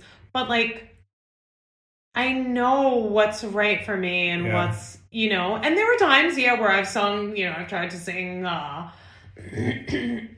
Damnation de Faust, like, okay, I have no business singing this, and like, oh, that's like real high. It's like, oh please, like even down a step, the aria is still too high for me. Wow. Or like on Neris, that's really pushing because it's high at times. The tessitura is very high, but. Pushing it, but like then I sing Madelon, I'm like, okay, this is like totally where I belong. But like at 47 years old, I still have, I hope, 35 more years to go. If you keep taking care of yourself, take care of yourself. I think that's the key. Yeah. Look at Greg. Yeah. Oh my God. Greg, He's amazing. Is he 75 He's now? 71. 71. Literally one of the Sorry, coolest. Greg, you're like one of the coolest people. Yeah. And like, I totally agree. just like, I'll tell you a great story about him and I then. Go ahead. I just need a little break though right now. Oh, you want to take a break? Little Yeah, pause? let's take a pause. Yeah. We'll be right back. Yes, there we go. Yay. See, the levels are jumping. So we were talking about our buddy Greg. Such a nice guy. Yeah, he's amazing. And this, I admire him so much. He moved. Did you get that? I heard. Get that message? His daughter is going to school for vocal jazz. Nice. In Nashville. Oh, cool. Okay. And they're moving to Nashville to be closer to her. I've heard like Nashville. It's really up and coming. Nashville, Memphis, yeah, like Austin. Really, Austin is already sort of people. That's out of the bag. Cat's out of the bag. A friend of mine has been living there with her family for a while, and they love it. Yeah. I'm like, oh God, no state income tax. Yeah, and no winter. You know, when people are like, no winters. Oh, I couldn't imagine like not having the seasons. I'm like, I definitely could. It's hot as hell in the summer. If I never had to wear a winter coat again, oh my God, no. Hate the winter. No, I'm done. Yeah. I'm so ready. Yeah. Well, that's like Florida. We were talking about Florida. Oh, I would move to Western Australia. Or Western Australia. I was I was there. I said, you guys can I'll sing Third Tree from the Left. And he's like, well, we really like to hire local people. And I said, you're not, listen, read between the lines. The more you hire me, the more local I will. Yeah, that's right. Maybe we could do a package deal. Oh my God, seriously, that's what I was like. We could do a package deal. Exactly. Yeah. You need low med soap? Yes. I'm here. I'm so willing to. No, it's just so far away though. Yeah. I can't imagine. Yeah, it's 17 hours from London. You could get it, but you can't. I would have to stay in London, or if I decided to just pack up and move, it's just crazy travel. And then London, and then 7 8 hours to New York. No, and the flight's so expensive. Yeah. Yeah. But maybe. Yeah, it's expensive no matter where you are in Australia. Yeah. Sydney's a bigger city. I've never been. I'm dying to go. Yeah. Oh my God, I love yeah. Everyone's but it's so far away. And I said, exactly. Yeah. That's why. Well, I always say, for someone I consider myself high maintenance in the fact I wear makeup every day, I wear heels, I love to dress up, and I want to live off the grid. Yeah. I want to grow my South own Dakota. food. Yeah. Well, I was I could, and I've never been to Costa Rica, and I was I could totally move to Costa Rica and live off the grid and grow my own food and just, I don't think they have income tax either. Yeah. And Costa Rica's hardly ever in the news either. Yeah. And I it's just, I was I could do that. And then I got to Perth and I was this is my off the grid. Because it's a big city, but it's so far away from everything. Yeah. So I'm this is what I consider off the grid. Yeah. This is, I could totally do this. Yeah. So I got a great story about Greg Kundi. So we were singing relatively near each other one summer. I was singing Carmen at Oper am Steinbruch, you know where that is, south of Vienna. Mm-hmm. And he was singing in Vienna at Theater an der Wien. Mm-hmm. He was doing, what's that? It's a Rossini. Where Rossini started putting two tenors in all the operas, and one tenor was sort of a more lyric one, and the other one was real leggero. So he was singing the more lyric role. Okay. What was it? I can't remember. Not Armida. No, that's not. No.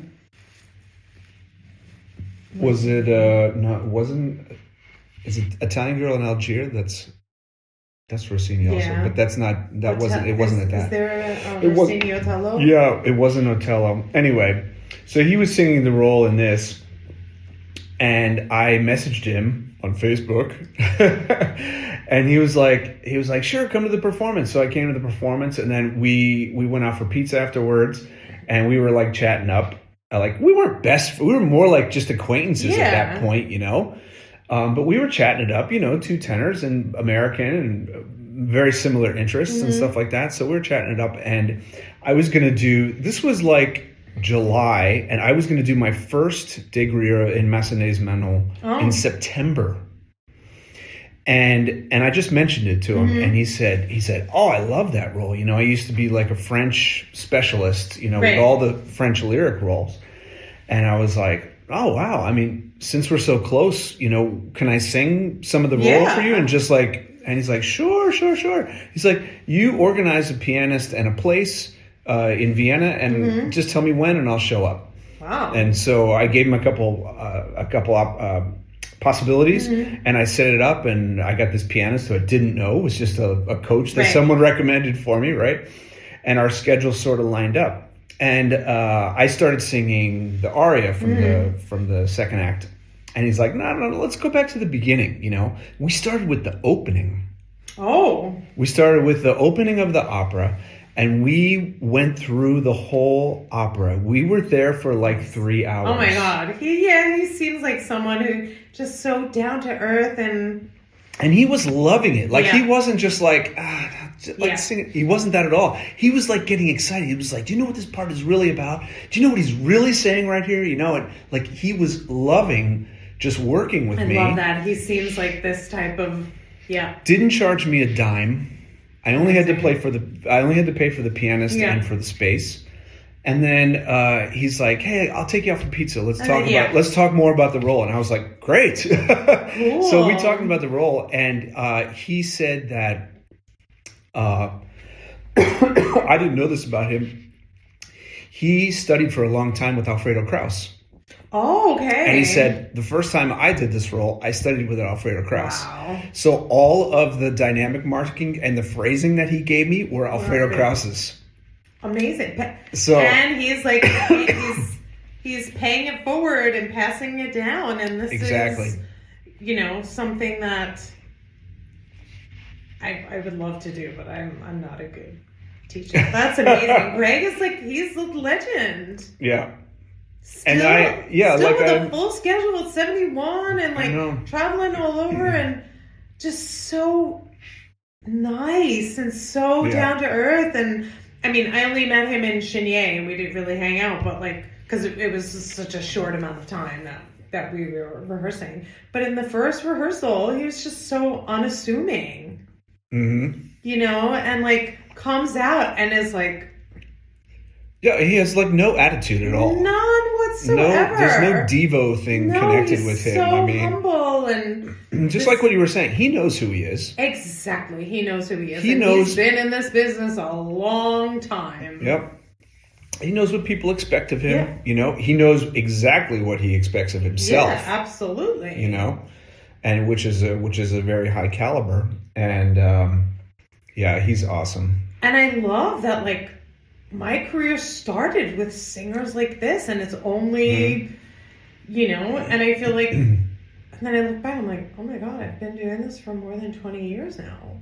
You know, and it feels like I just started yesterday sometimes. But then, you know, I get a call all the time. I get calls to jump in all the time. Yeah.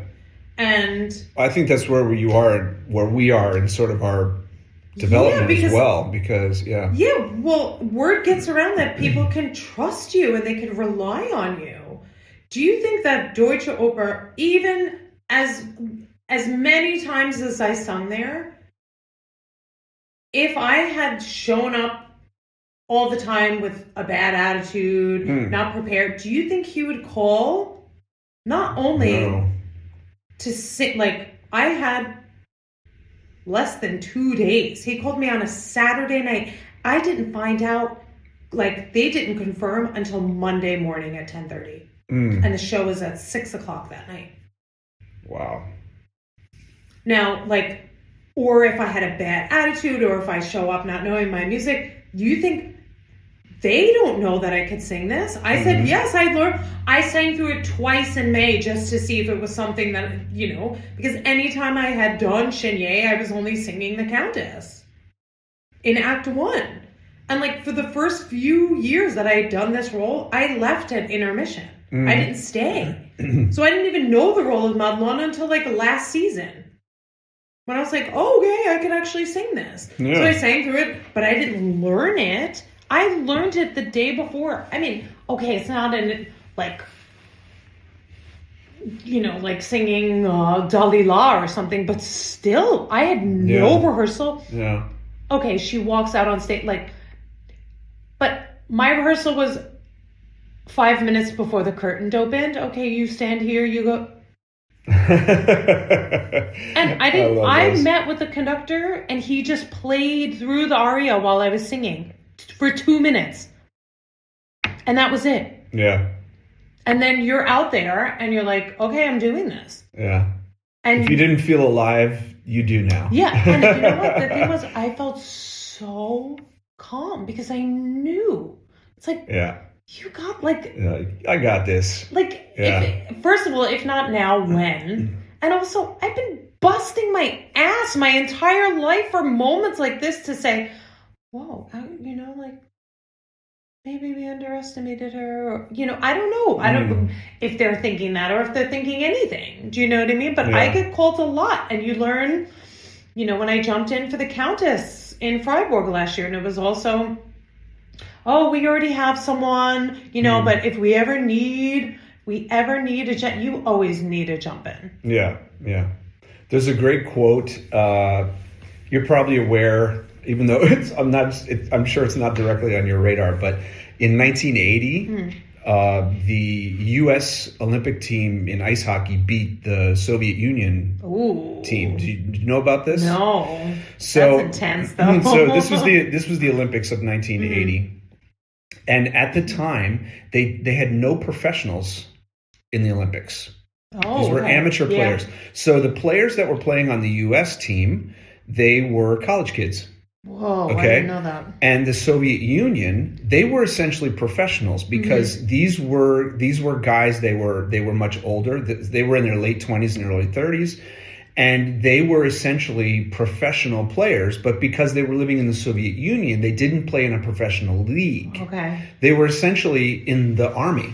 They were in the Red Army, and this was their service, was playing ice hockey. Okay. So they were they would go around, they would do tours. This Red Army team would do tours, and they would play NHL teams, professional teams, and destroy them. Wow. Right? Yeah. So they were predicted to win. They were playing kids. Yeah, totally. Yeah. They were predicted to win the Olympics this year, and it's called the Miracle on Ice. They beat them in the second last game to play Finland for the gold medal, and they won the gold medal, right? So it's called the Miracle on Ice that they beat them, and they only beat them 4-3, but they still beat them. Right. In this game, somebody, they didn't record it, but they remembered what the coach said. The coach was a really famous guy, Herb Brooks, very famous coach. And he said in the locker room of that game, a really interesting quote to the guys. He said, you know, we're going to play these, if we played these guys 10 times, they would beat us 9 times, but not tonight. Oh, interesting. Tonight we win. We bring the game to them. And then he said, guys, listen to me.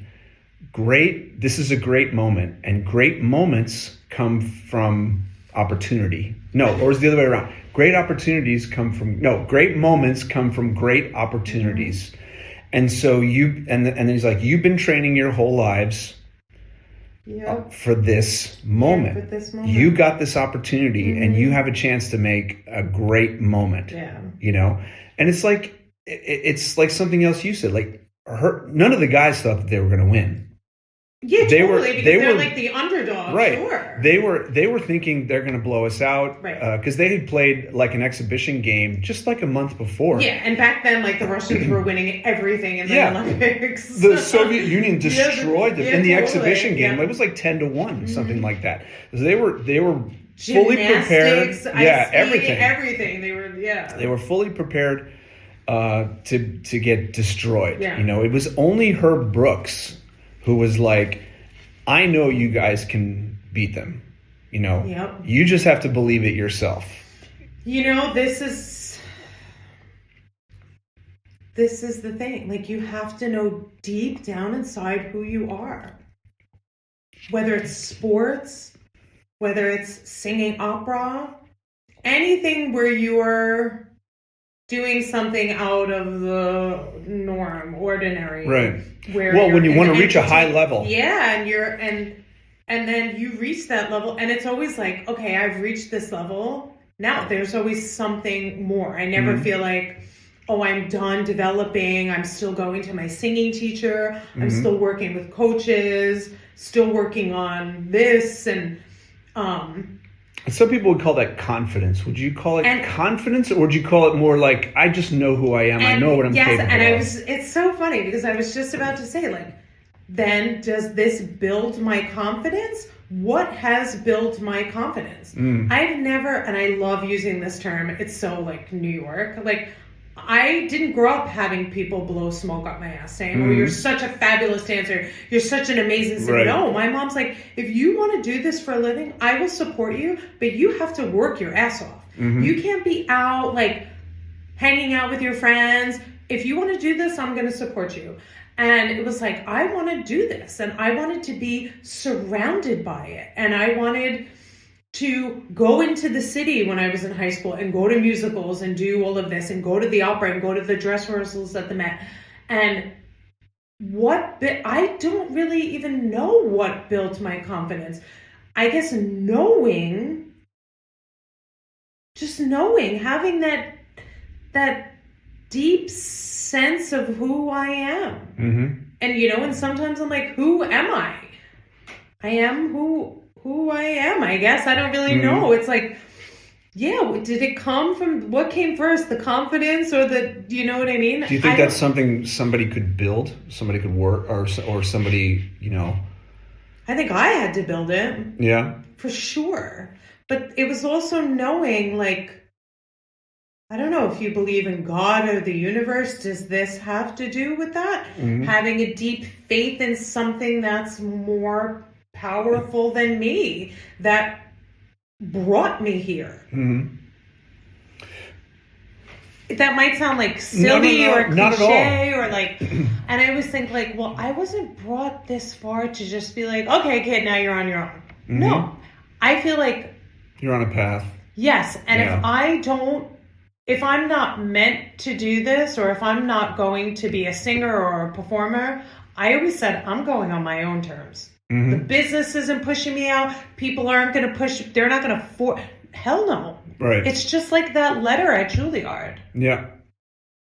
Do you know what I mean? And there's a reel going around on Instagram that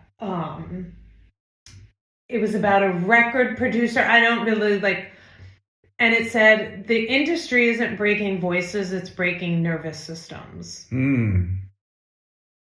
Because where we are right now with technology and social media, that we always have to put content out. That we have to post about our performances, or we're working on something. And I like to share these things with my friends, but I'm not someone who like has to post every single day or once a week or what, you know,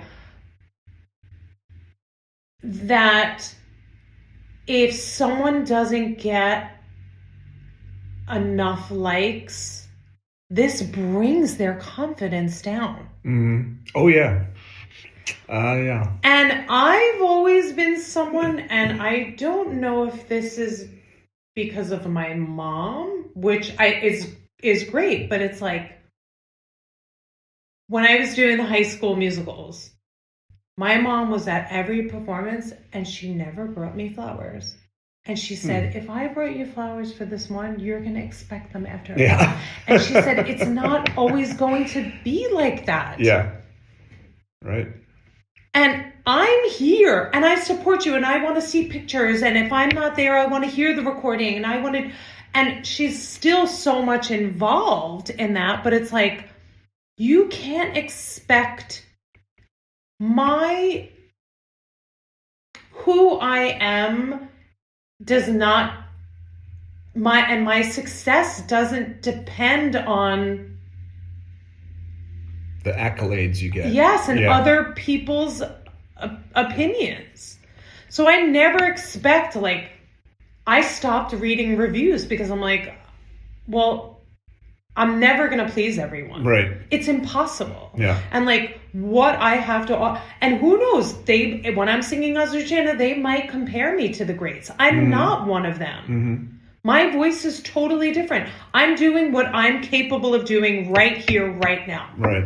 Will that change in 6 months? Probably. Am I still working on Azucena? You better believe it. Yeah.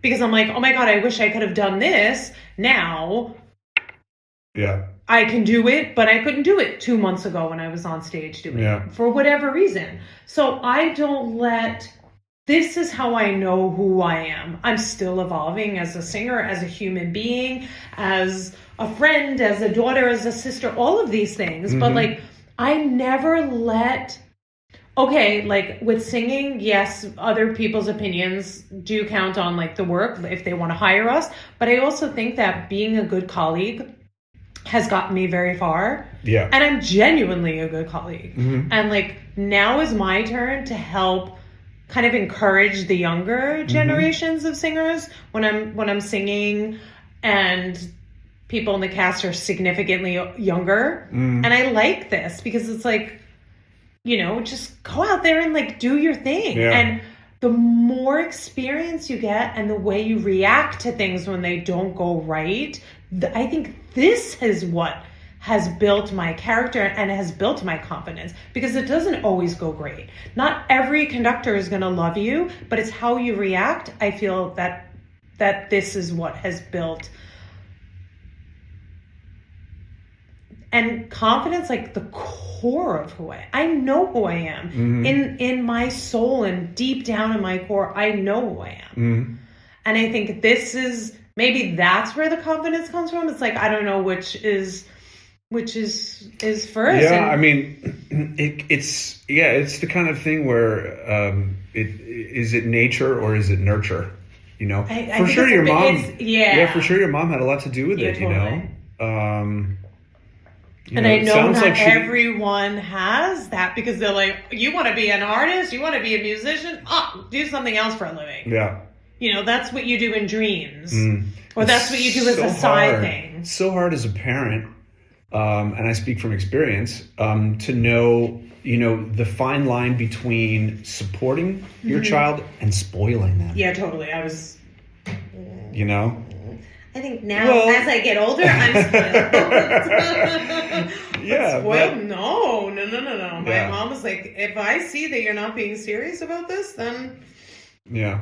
But it was also a different time. I was growing up in the 80s and 90s. Mm-hmm. Do you know what I mean? Yeah. Like, we didn't have the distractions. Our bikes were and the friends in the neighborhood were the distractions. Yeah, exactly. I wasn't like dating boys when I was in high school, and it just wasn't something that I was interested in. Everyone knew me as the singer or the dancer, and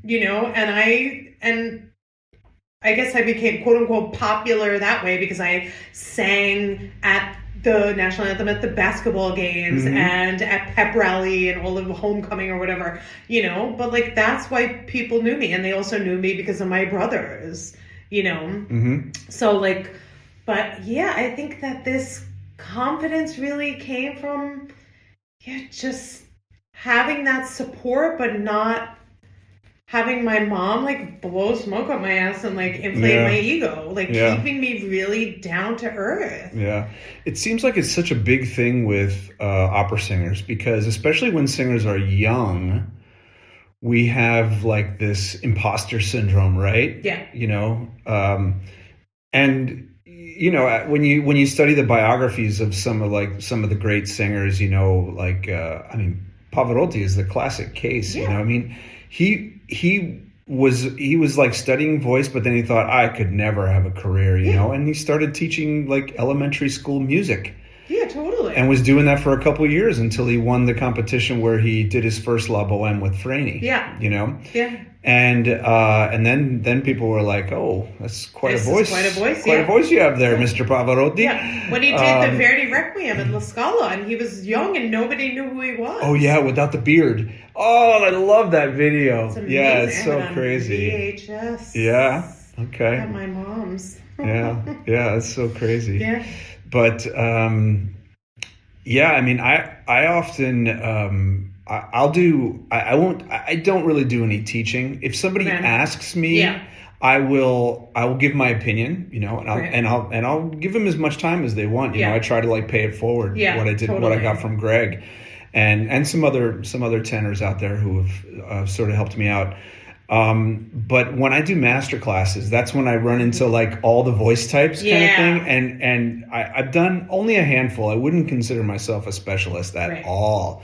But when I do get invited to do one, you can see it on their face. Yeah. You can see the fear, and you can see that they just have this sort of mindset that what right do I have being up here, and I always say that out loud then.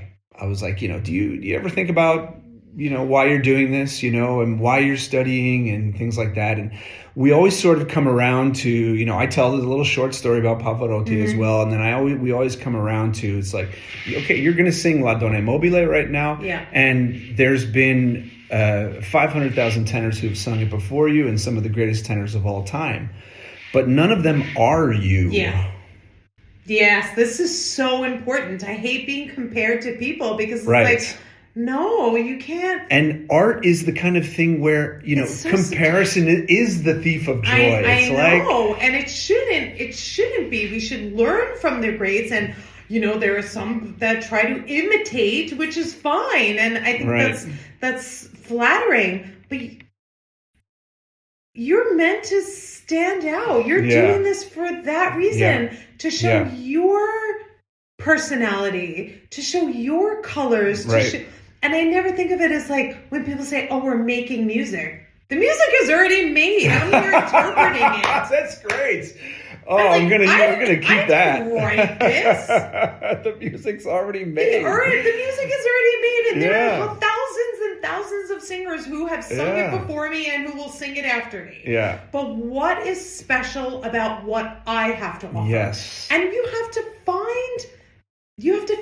that. And maybe that comes from confidence. It also comes from a shit ton of experience. Yeah.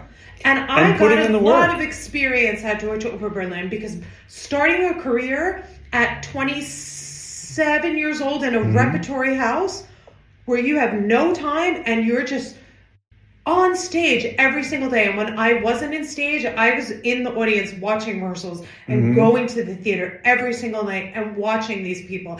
And what makes great singers, what makes great artists, is it their confidence? Sometimes not everyone is blessed with a beautiful voice.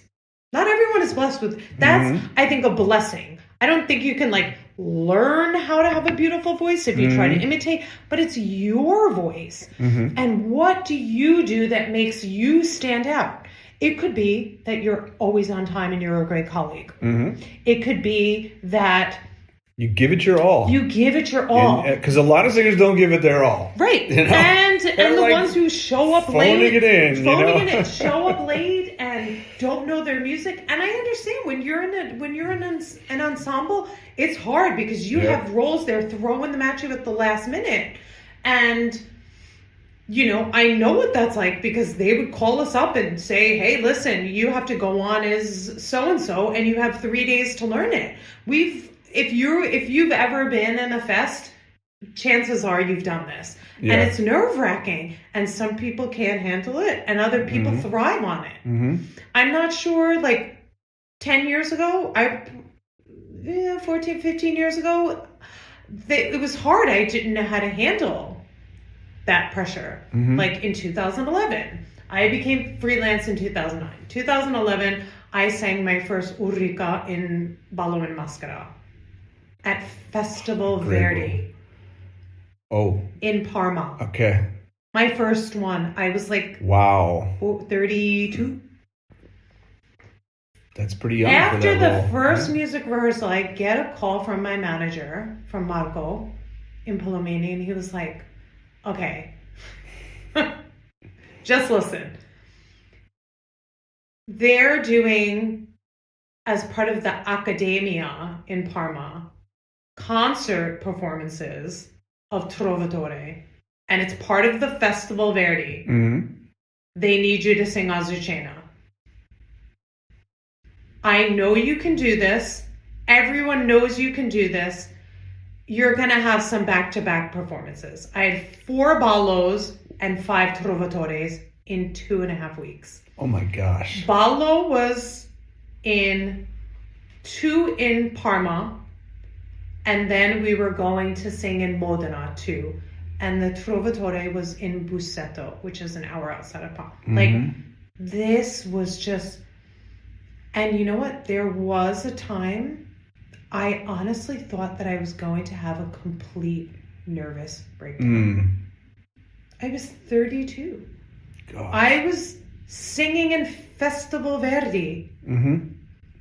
Ballo and Trovatore at 32. That's crazy. And it was like, if that didn't break me, and it didn't, then nothing was going to. Yeah, that's amazing. And you know what?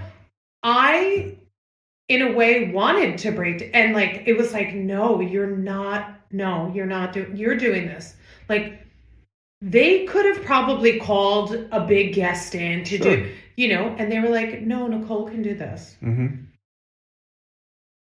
And I did it, and I learned a very hard lesson too. It was a hard lesson, because I remember calling my manager crying. It was like, I can't do this.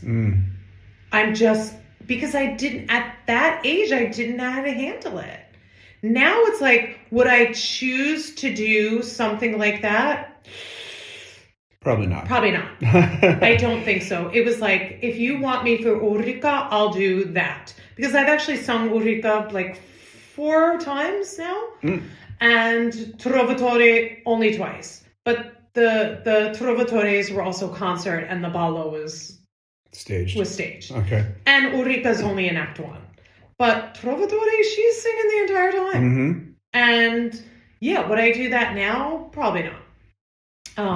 But when you get through something like that, that's also like, hey, totally. I did something I didn't think I could even do. Absolutely. Yeah. And I remember when I was totally done with that gig, and I was flying out of one of the Milan airports. I was like, that was a tough 2.5 weeks. I took a €300 taxi from Parma to Milan. Oh my God. I can't believe he even took you. Yep. And I was like, you know what?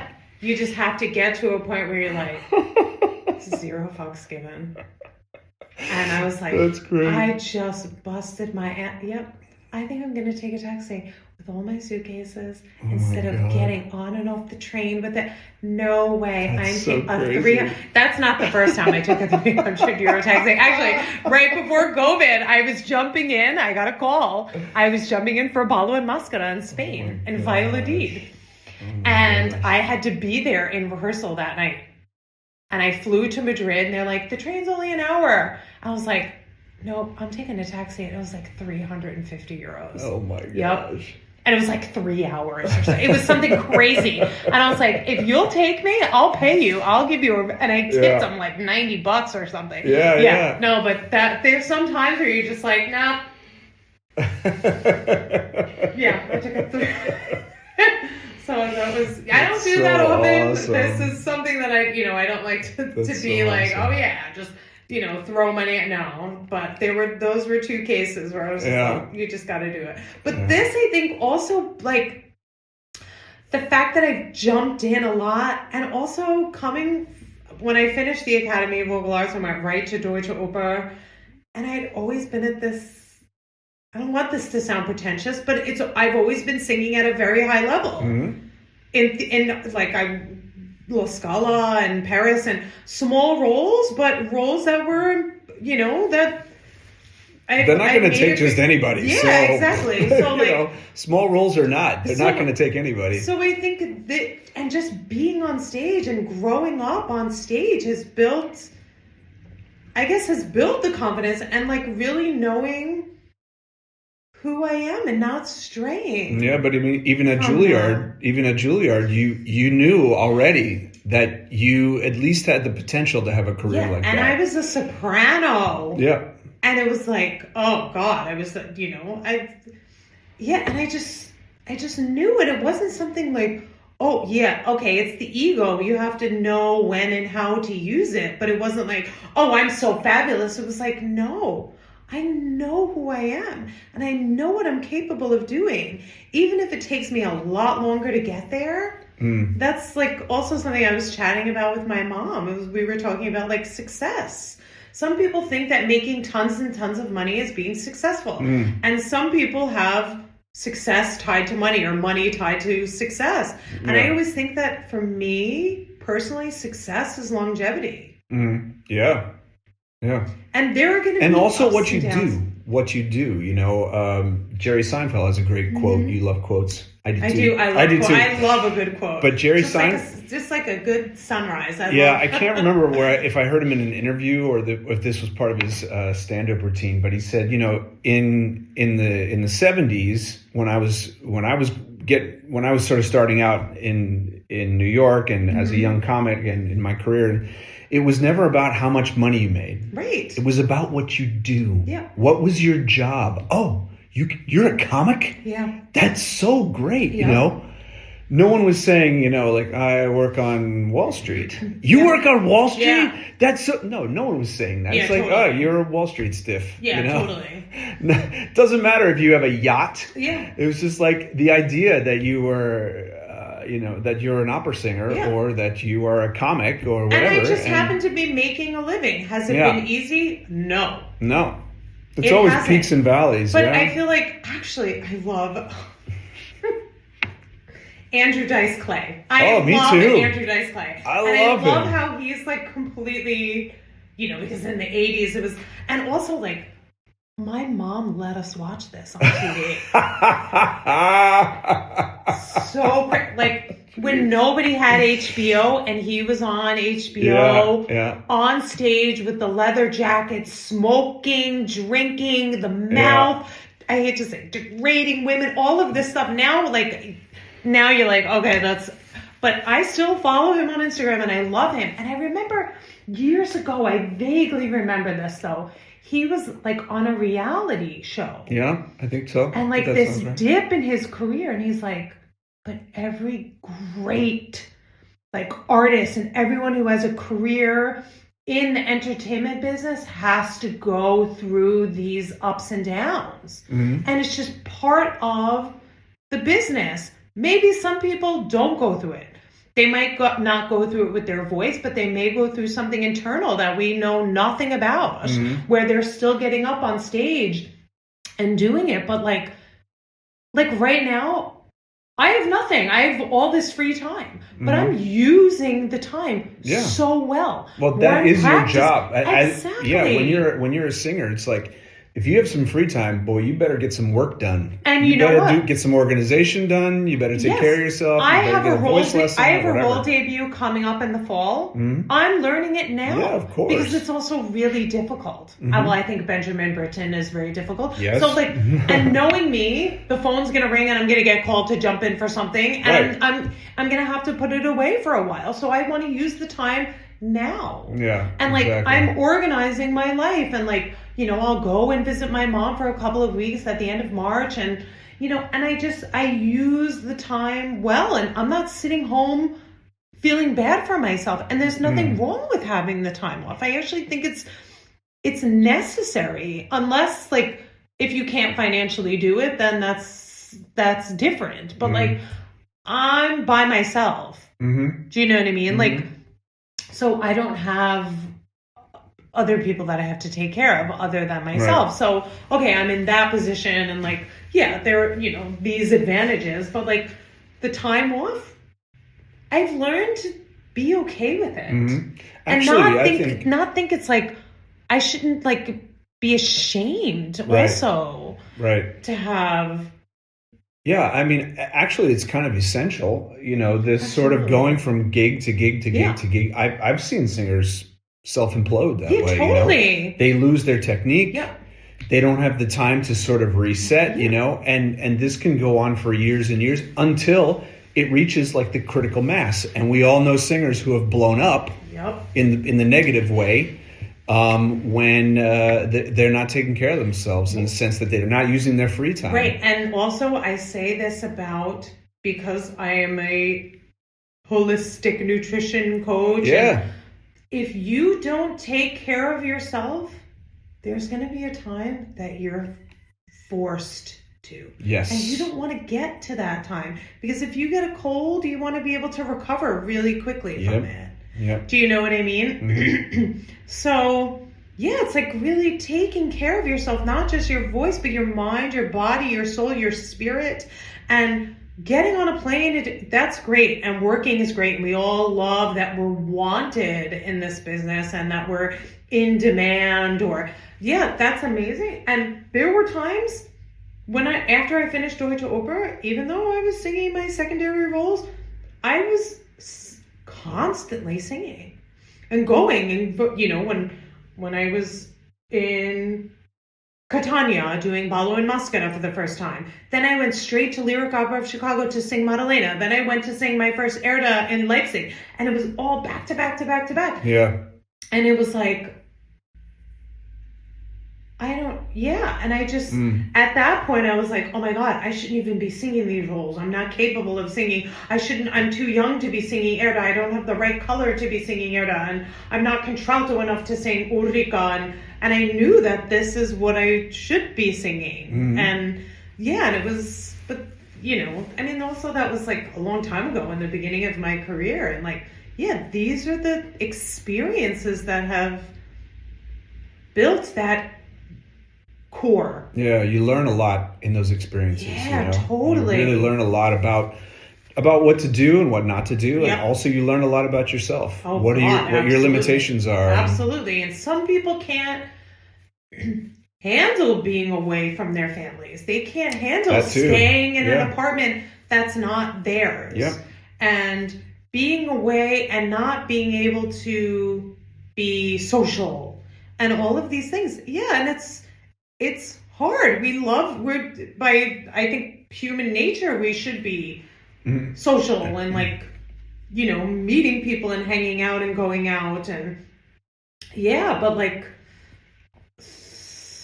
and going back to that podcast where I said that record producer was talking about like the industry doesn't break voices, it breaks nervous systems. Mm-hmm. And it's not only about, oh my God, I didn't get enough likes on my video, or I'm having a slump in being creative, or my voice isn't working right now, or I just feel unmotivated. I'm so busy and I have so much music to learn that I just want to crawl into a hole and not come out. And yes, these are the things being overwhelmed could also break your nervous system. Yeah. Being away from your family, if you have a spouse, if you have children, or you know, being away from your friends in a city or a country, or, you know, that you don't know anyone. You don't speak the language. You don't know where the grocery store is. Yeah. You know, things like this, that could also really break your nervous system too. So it's like knowing who you are, and I think, I don't know, I feel like all the experiences, and having that support, I guess, from my mom. Yeah, that's where it started, right? You know, and like, but like she also wanted me to go off and like fly. Yeah. And there's a time, it's like I was mentioning before, it's like, it's always a thing with parenting. It's like, how much support do you give?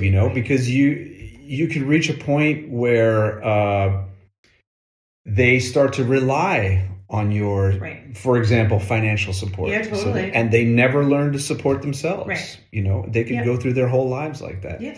Do you do any recitaling? I love doing recitals, actually. I was like a quote unquote resident artist, sort of, in Kunersdorf, which is like very far east Germany. Okay. And it was doing recitals, and it was coupled with making a CD. It was a fantastic package deal, and the way it happened was just so funny. I don't want to go into this story, but okay.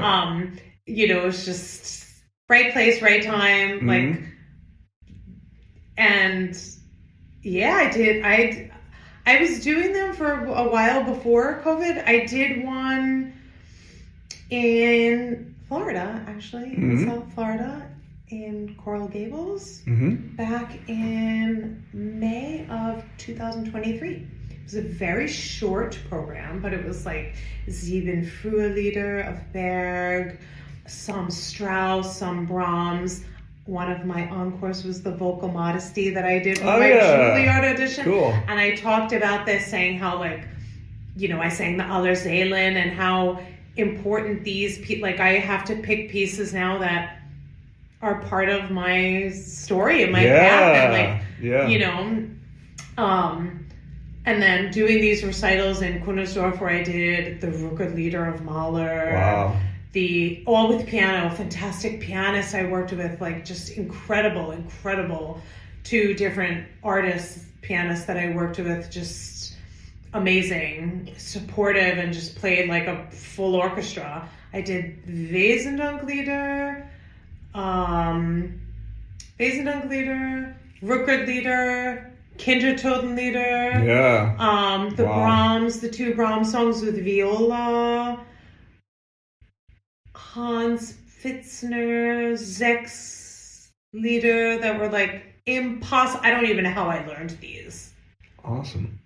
So yeah, I was doing quite a bit. Yeah. And I loved doing it, but there's just very few opportunities. So the last one I did was in May of 23. And I would love to do more of them, because I love this very intimate setting, and also choosing songs that are part of my story and a part of my personality and development. And because when I was at Juilliard, it was like we had these vocal lit classes where you had to learn a new song every week, and you had to present it. Yep.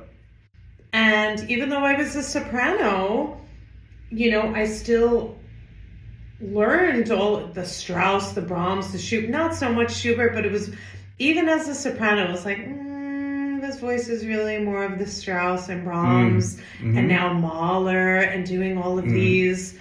I would love to do more. And when you get to collaborate with a pianist who just loves this music and loves the voice and loves collaborating, it's a wonderful thing. I would love to do more of it. Are you like into recitals at all? I mean, after COVID, my opera work kind of dropped off a little bit, so I started to create opportunities where I was singing a lot of recital, and I really love it. I get more technical work done in a recital. I suddenly sort of realize how much I get off my technique when I'm on stage. Yeah, especially if you're doing that if you're doing like intense roles that are and that are long, and you have to really build up your stamina. It's hard to, or you're getting emotionally involved, and So now I'm doing quite a lot of it, actually. That's awesome. So, Fabulous. Yeah. A little bit here, but mostly in the States. Just because it's just a little easier with the language to organize. Yeah. And I always pair it with I can line up like 2 or 3 at one time. Great. So, and if I do that like within a 2-week period, then I can visit my parents, Great. Go to the recital, see some friends, get back on a plane in Newark, come back here. Yeah. I love that. That's great. Yeah. Recitals are so much fun. And as you said, the technique, because there are things that you can't hide behind an orchestra. Right. You can't hide behind a costume. Right. You can't hide behind a character. It's you in a suit with the pianist. Yeah. And the audience is like 5 feet away from you. Sometimes. Yeah, exactly. They hear everything. They hear everything. And but they also see, I think it's easier to really like let the deepest part, our soul really shine through when we do things like that, because there is no hiding. Mm-hmm. Do you know what I mean? Mm-hmm. Yeah, you can, unless you're doing arias, you can but song? It's a very personal, a very personal thing. Yeah. With the tenor repertoire, the difference between opera arias and song is that song is much lower. Yeah, totally. So it really focuses, it forces me to focus on my middle voice singing, which of course supports the high. So that's always right. Exactly. And I mean, I really realize, especially when I throw some opera arias into a recital, of course, I start to realize wow, as Duca is a role I sing a lot. So Parmi, very middle voice. Very middle voice, right? Very middle voice, with some tough high notes too, and it does have tessitura issues as well. But you really I really realize when I sing that in a concert, in a recital, how far I am off my technique when I'm singing it on the stage. And I think I think on the stage I rely on the staging. Yeah. To kind of the staging gets me through, and the fact that you have this freedom to move around a lot more, lean on set pieces and get on the ground and stand up and things like that.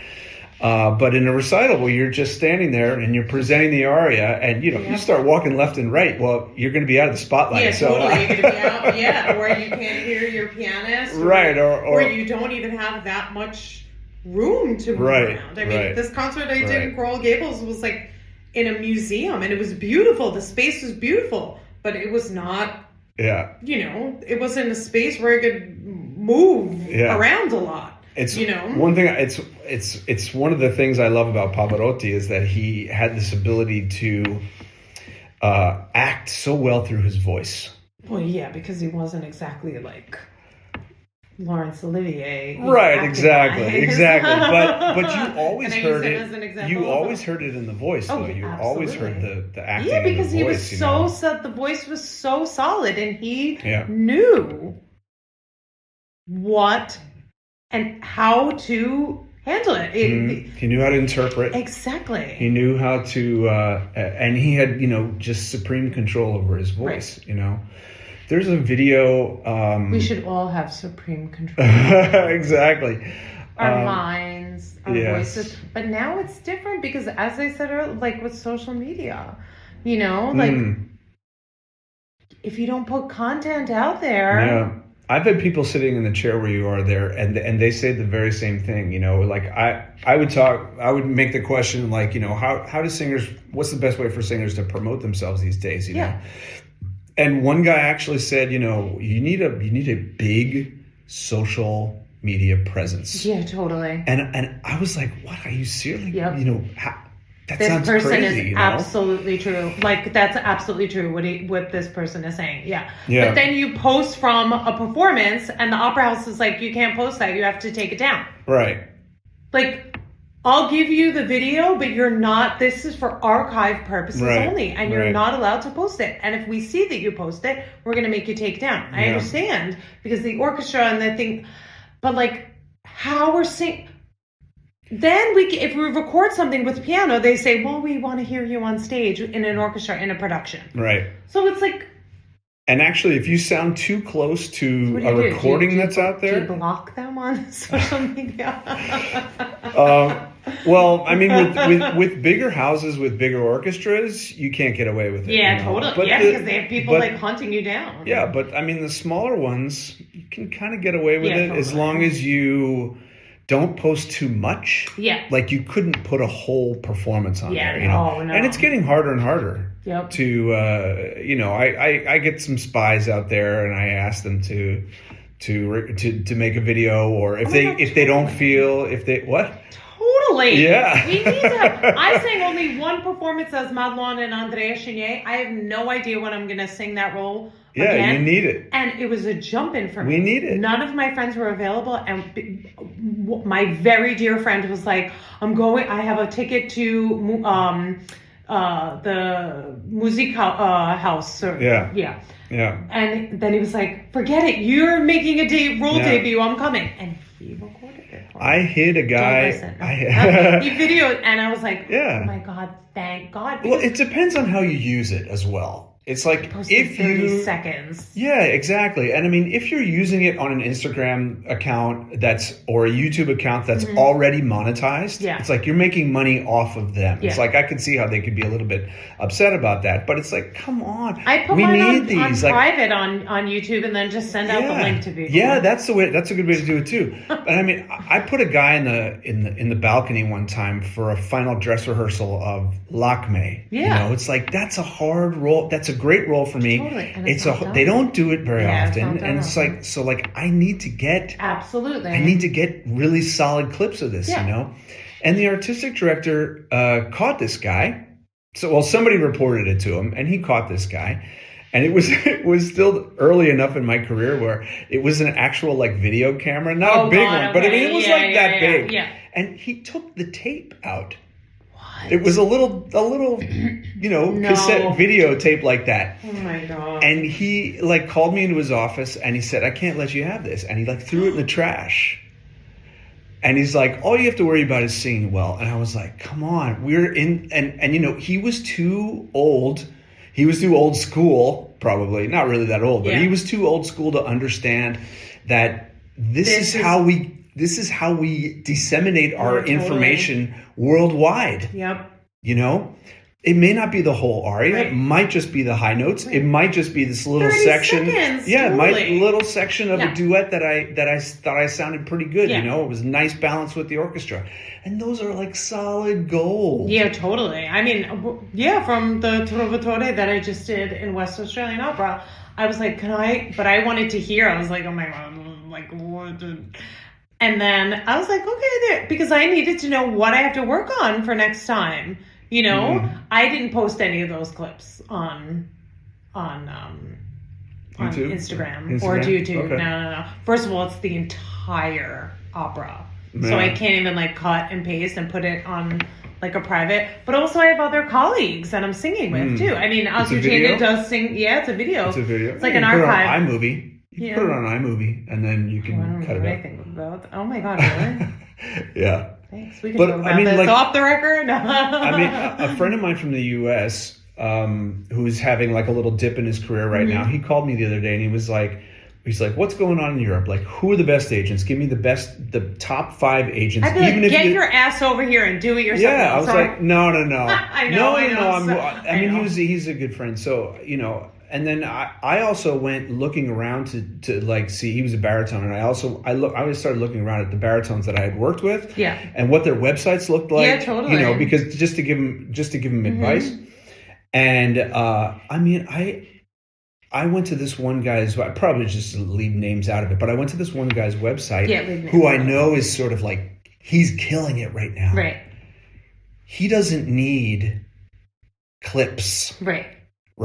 It's he's the kind of guy where anytime they're doing Wagner or a Strauss, he's on a short list. Okay. And he doesn't need clips. Yeah. But there is 7 clips on the front page of his website. He might have paying people. He might have a PR person or his agency. Some people take, I mean, I have to update my website terribly. It has not been updated in a year. Yeah. And I hate to say, not that I don't care, but I'm like, I have to gather all the stuff, then I have to send it to my webmaster. He, you know, like, he's nice enough to do it for me. I mean, I pay him, of course, but like, it's not my website. Even like the system is so out of date. He's like, yeah, mine is too. He said, there's a chance I could lose everything if I go in. And he's like, I just want you to know this is what could happen. So like, make a copy of everything. How do you do that? Yeah. I don't even know how to do that. So I mean, you can talk about that later. Yeah, I mean, you could put things on a hard drive, an external hard drive. I have that. As opposed to like putting things in the cloud or something like that. I lost a bunch of photos one time because I didn't have them on an external hard drive, and I think I have all my stuff on. Yeah. But yeah, I mean, external hard drive is probably a good way to go.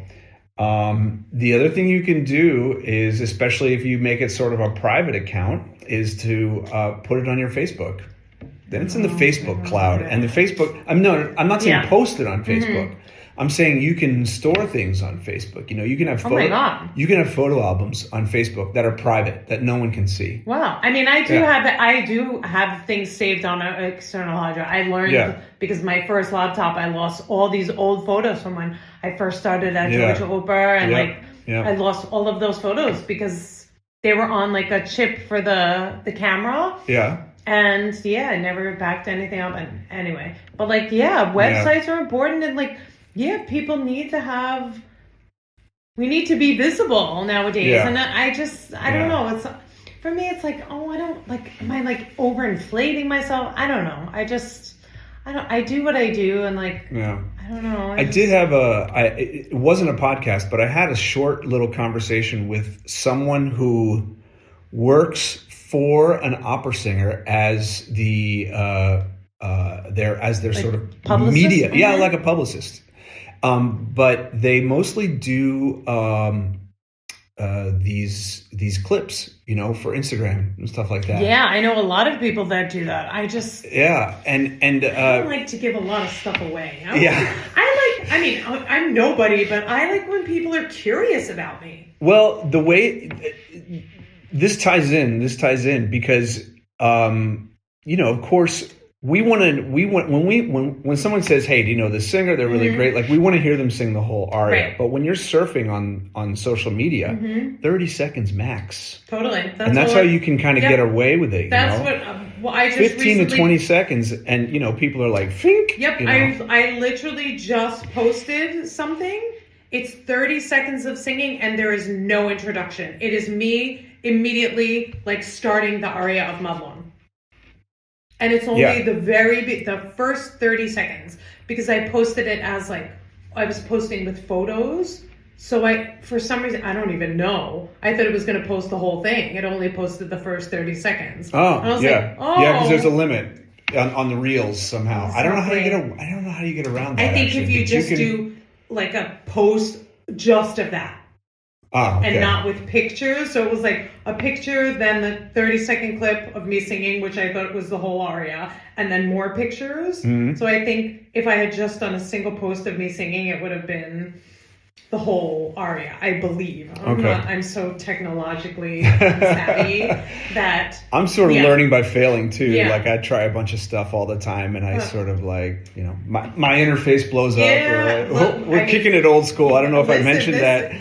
Kicking it old school, you know. I just have my phone sitting on the table when we're recording this conversation. This is like the longest podcast I've ever done. We're just like sitting, having a conversation. Oh yeah, we've been going 3 hours. That's a normal length for me. Really? For this podcast, yeah. Wow. Yeah, because we're just chatting. I mean, we're having tea and coffee here, but I mean, if I get some of my buds on here, we're drinking. Yeah, see, I can't do that. And then we can just like, I mean, that's when I get the calls the next day. Exactly. Like, Eric, can you cut that part out? Yeah, seriously. Yeah, no. Can we cut out that part about going to the strip club? Like a whiskey. I like the idea of whiskey only because I watch, you know, Outlander, my new favorite one. Well, I love Yellowstone. Yeah. But Ransom Canyon, they were drinking like... Oh my God, Yellowstone, they are pounding that whiskey. It's probably Jack Daniels or something like that. They really make it look... if I just smell it, I'm like, whoa, no, I can't. No, I What's have to have my tea in my thermos right now. What's the other series I was watching where I would just watch it and they'd be pouring themselves whiskey? I'm like, I'm going to go get myself. Yeah. I think it was Suits.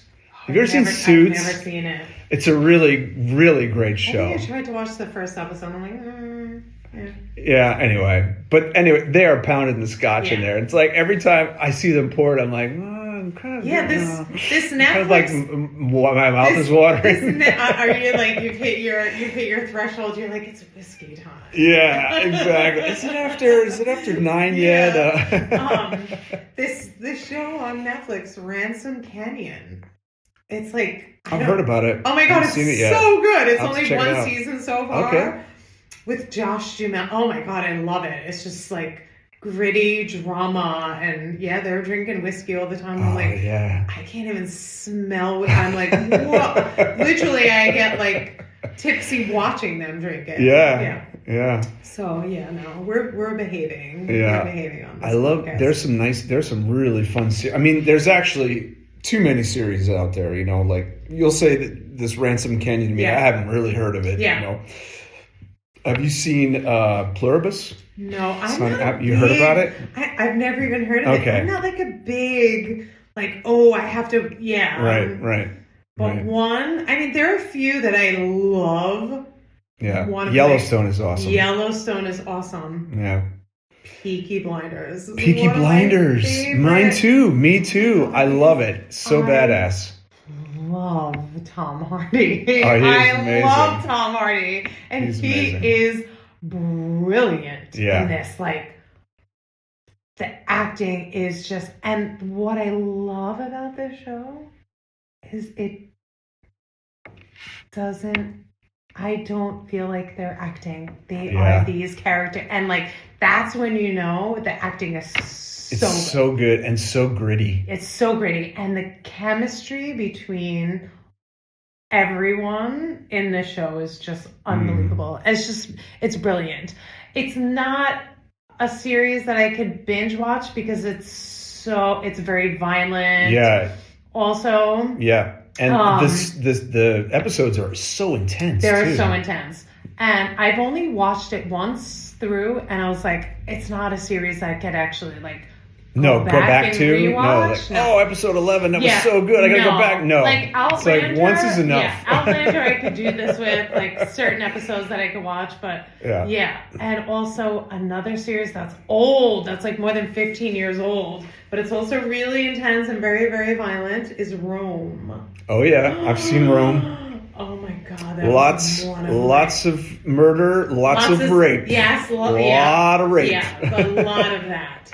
But I just thought the acting was so brilliant. Yeah. So Ray Stevenson, oh my God, who passed away like a few years ago. Oh. Loved. It was like, he was like the last man standing on that show. If you like Peaky Blinders, you would like Boardwalk Empire. Okay, I have to look into it. That's all I'll sort of say about it, but because I don't want to spoil too much. But what streaming platform is it on? It was originally on HBO, but you might be able to find it. HBO, actually. Okay, yeah, I do too. Yep. Is it not awesome? It's awesome. Yep. Do you get it like through the VPN? You have to get a VPN. Yes. Yeah, I do too. And because my mom has it at home, when I was home during COVID, I created a profile. Like, a profile. Yeah. Yeah, and then you just need the VPN to because you can't get it if you've. Back in 2016, and I just kept it. You just kept it, yeah. Everyone's like, "How are you getting your emails?" I was like, "Oh, I'm using my phone on roaming." Magic. That was interesting. Yeah, I can imagine. Yeah, a friend told me because he's not a singer. He was working in Beijing, and he's like, "You have to get a VPN when you're in China." Mm-hmm. Like, yeah. Mm-hmm. They're coming after us. They hear us now. No, but it's true. And then I just kept it. Yeah. So like, because actually sometimes now it's going to not work. Netflix sometimes works on a VPN, and sometimes it's like, you're using a VPN. So, and like the show Netflix well, you get different shows. Right. Same with Disney. I don't know if you have Disney Plus. I don't have Disney Plus. Yeah, I want to get rid of Disney Plus. I don't watch it that much, but you do get different shows if you turn on the VPN or not. I have Stars, and that only works. That's a good one. Because we have that. My mom has that. Stars, Max, HBO Max. Those are the two. The one that I want that I'm pretty sure I have to get a VPN for is Paramount Plus. I tried. So my mom has Paramount Plus. I can't even sign in with a VPN. It won't let me on. Yeah. Because you know what series I want to watch? Landman. I don't know it. Oh, it's Billy Bob Thornton. Oh, interesting. Okay. Oh, it's so good. There's so many clips. Well, now you're going to get clips on it on your social media. Yeah, totally. Because we just said it. But yeah, it's so good. Ali Larder? You know who it I'm is. sure by if face. You saw her face. Yeah. She was in like all these teen movies in the late 90s and stuff like that. It's an awesome show. Cool. Yeah, before Yellowstone was on Netflix, because it just came on Netflix like a year ago. But not all the seasons. Not all seasons, but they're on Paramount Plus. Yeah. And I tried, I couldn't get in. Yeah. And there were other shows that I'm not a reality TV person, but I do love TLC. And I love like the 90 Day Fiancé franchise. And that they have TLC through HBO Max. Now they have channels. You can do channels. Yeah, that's right. Yeah. HBO Max is pretty awesome. Yeah, it's pretty awesome. So like I have my profile, luckily, because even with the VPN, I don't think I would have been able to use it. Yeah. It's just starting to come here like next week, I believe, or this week. Max, I saw a thing in Bahnhof. Yeah. That's cool. Like starting, I think this week. Okay. Yep. That's awesome. Yeah, Max is good. I'm not like a huge TV person, but I usually fall asleep to like watching something. So that's awesome. Outlander, Peaky Blinders. Tom Hardy. Peaky Blinders. Yeah, that's a really awesome show. Oh, I had to watch it with subtitles. I was like, I can't. Oh yeah, I know. Yeah, like what are they? Yeah, acting is just so brilliant. Yeah, totally. Apparently, there's a movie coming out. Interesting. That. Yeah, very interesting. All the characters are dead, so it's going to be all new characters. Exactly, yeah. so it'll be all new characters, except it's hopefully Tom Hardy's in that one. Right. Did he not die in the end of his... Did he? I don't remember. The end of his sort of character arc? I thought he came back. I thought he was like supposed to die. They thought he was dead, and then he came back. Maybe he's dead. And then at the end of that arc, I think he was killed.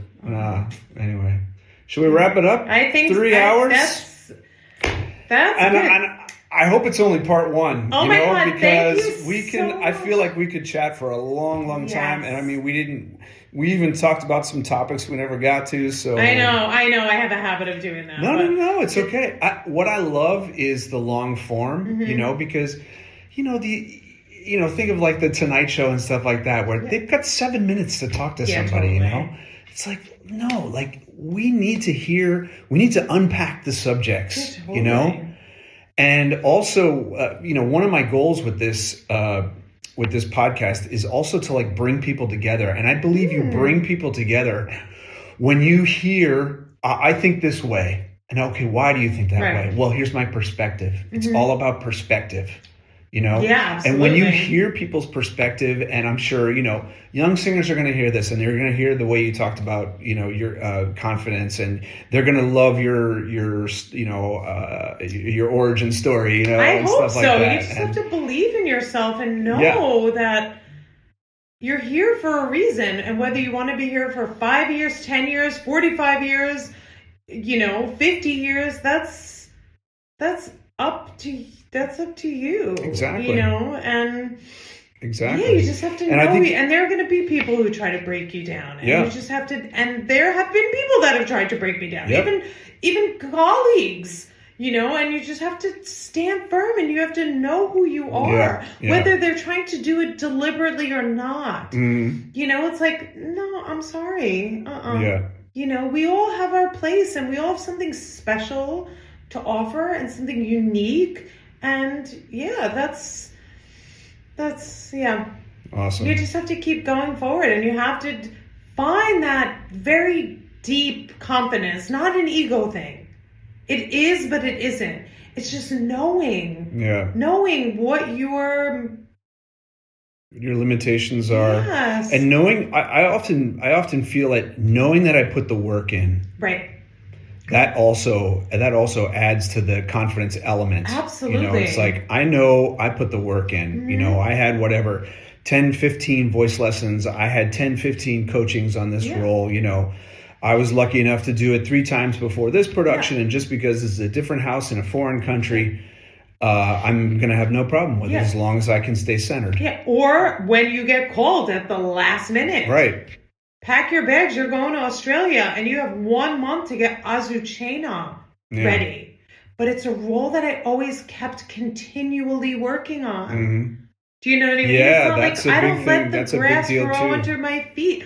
I would take it to a lesson or take it to a coaching and say, I know it's something I have to re-prepare. Mm-hmm. So there are a bunch of roles that I have that I just take to a practice room or take to a coaching or a lesson and just keep it because, or something like mud lawn where it's learning the day before. Some people would say that's also manifesting as well. Oh, when you're practicing these arias, like I am. I want to do this role. I'm going to practice it and practice it and practice it, and it's going to come to me. Yes, I am. This is something we didn't get to talk about. I am a huge manifester. That's great. And I believe in the law of attraction. And you put out there and you speak it into existence, and you thank whoever you believe in that it's already there and given to you. Yep. Not, I would like to. You have to. It would be nice. You have to be firm. And this is also something that comes from my confidence. It's like the steps of building who you are. Mm-hmm. And some people might say, well, we don't really know who Nicole is. Yeah. Well, this is one of the most candid conversations I've had in a long time. Yeah. With someone, and yes, I'm a huge manifestor. I absolutely believe that. That's awesome. Because this is deep down knowing. Yeah. It might not happen tomorrow. I might not get a call tomorrow, but it might happen in a month or in a week. Based on the repertoire you sing, it might happen in 35 years. Yeah, totally. But you're going to be ready. Exactly, but ready. Totally. Yeah, exactly. Yep. All right. Oh my God, thanks so much for having me. This was so much fun. It was. Thank you so Everybody much. Be kind. Yeah. And believe in yourself, too. And keep working your asses off. That's right. Put in the work. Yeah. And we'll talk to you later. Be kind, everyone. Bye-bye. Oh my God, thank you. That was so awesome.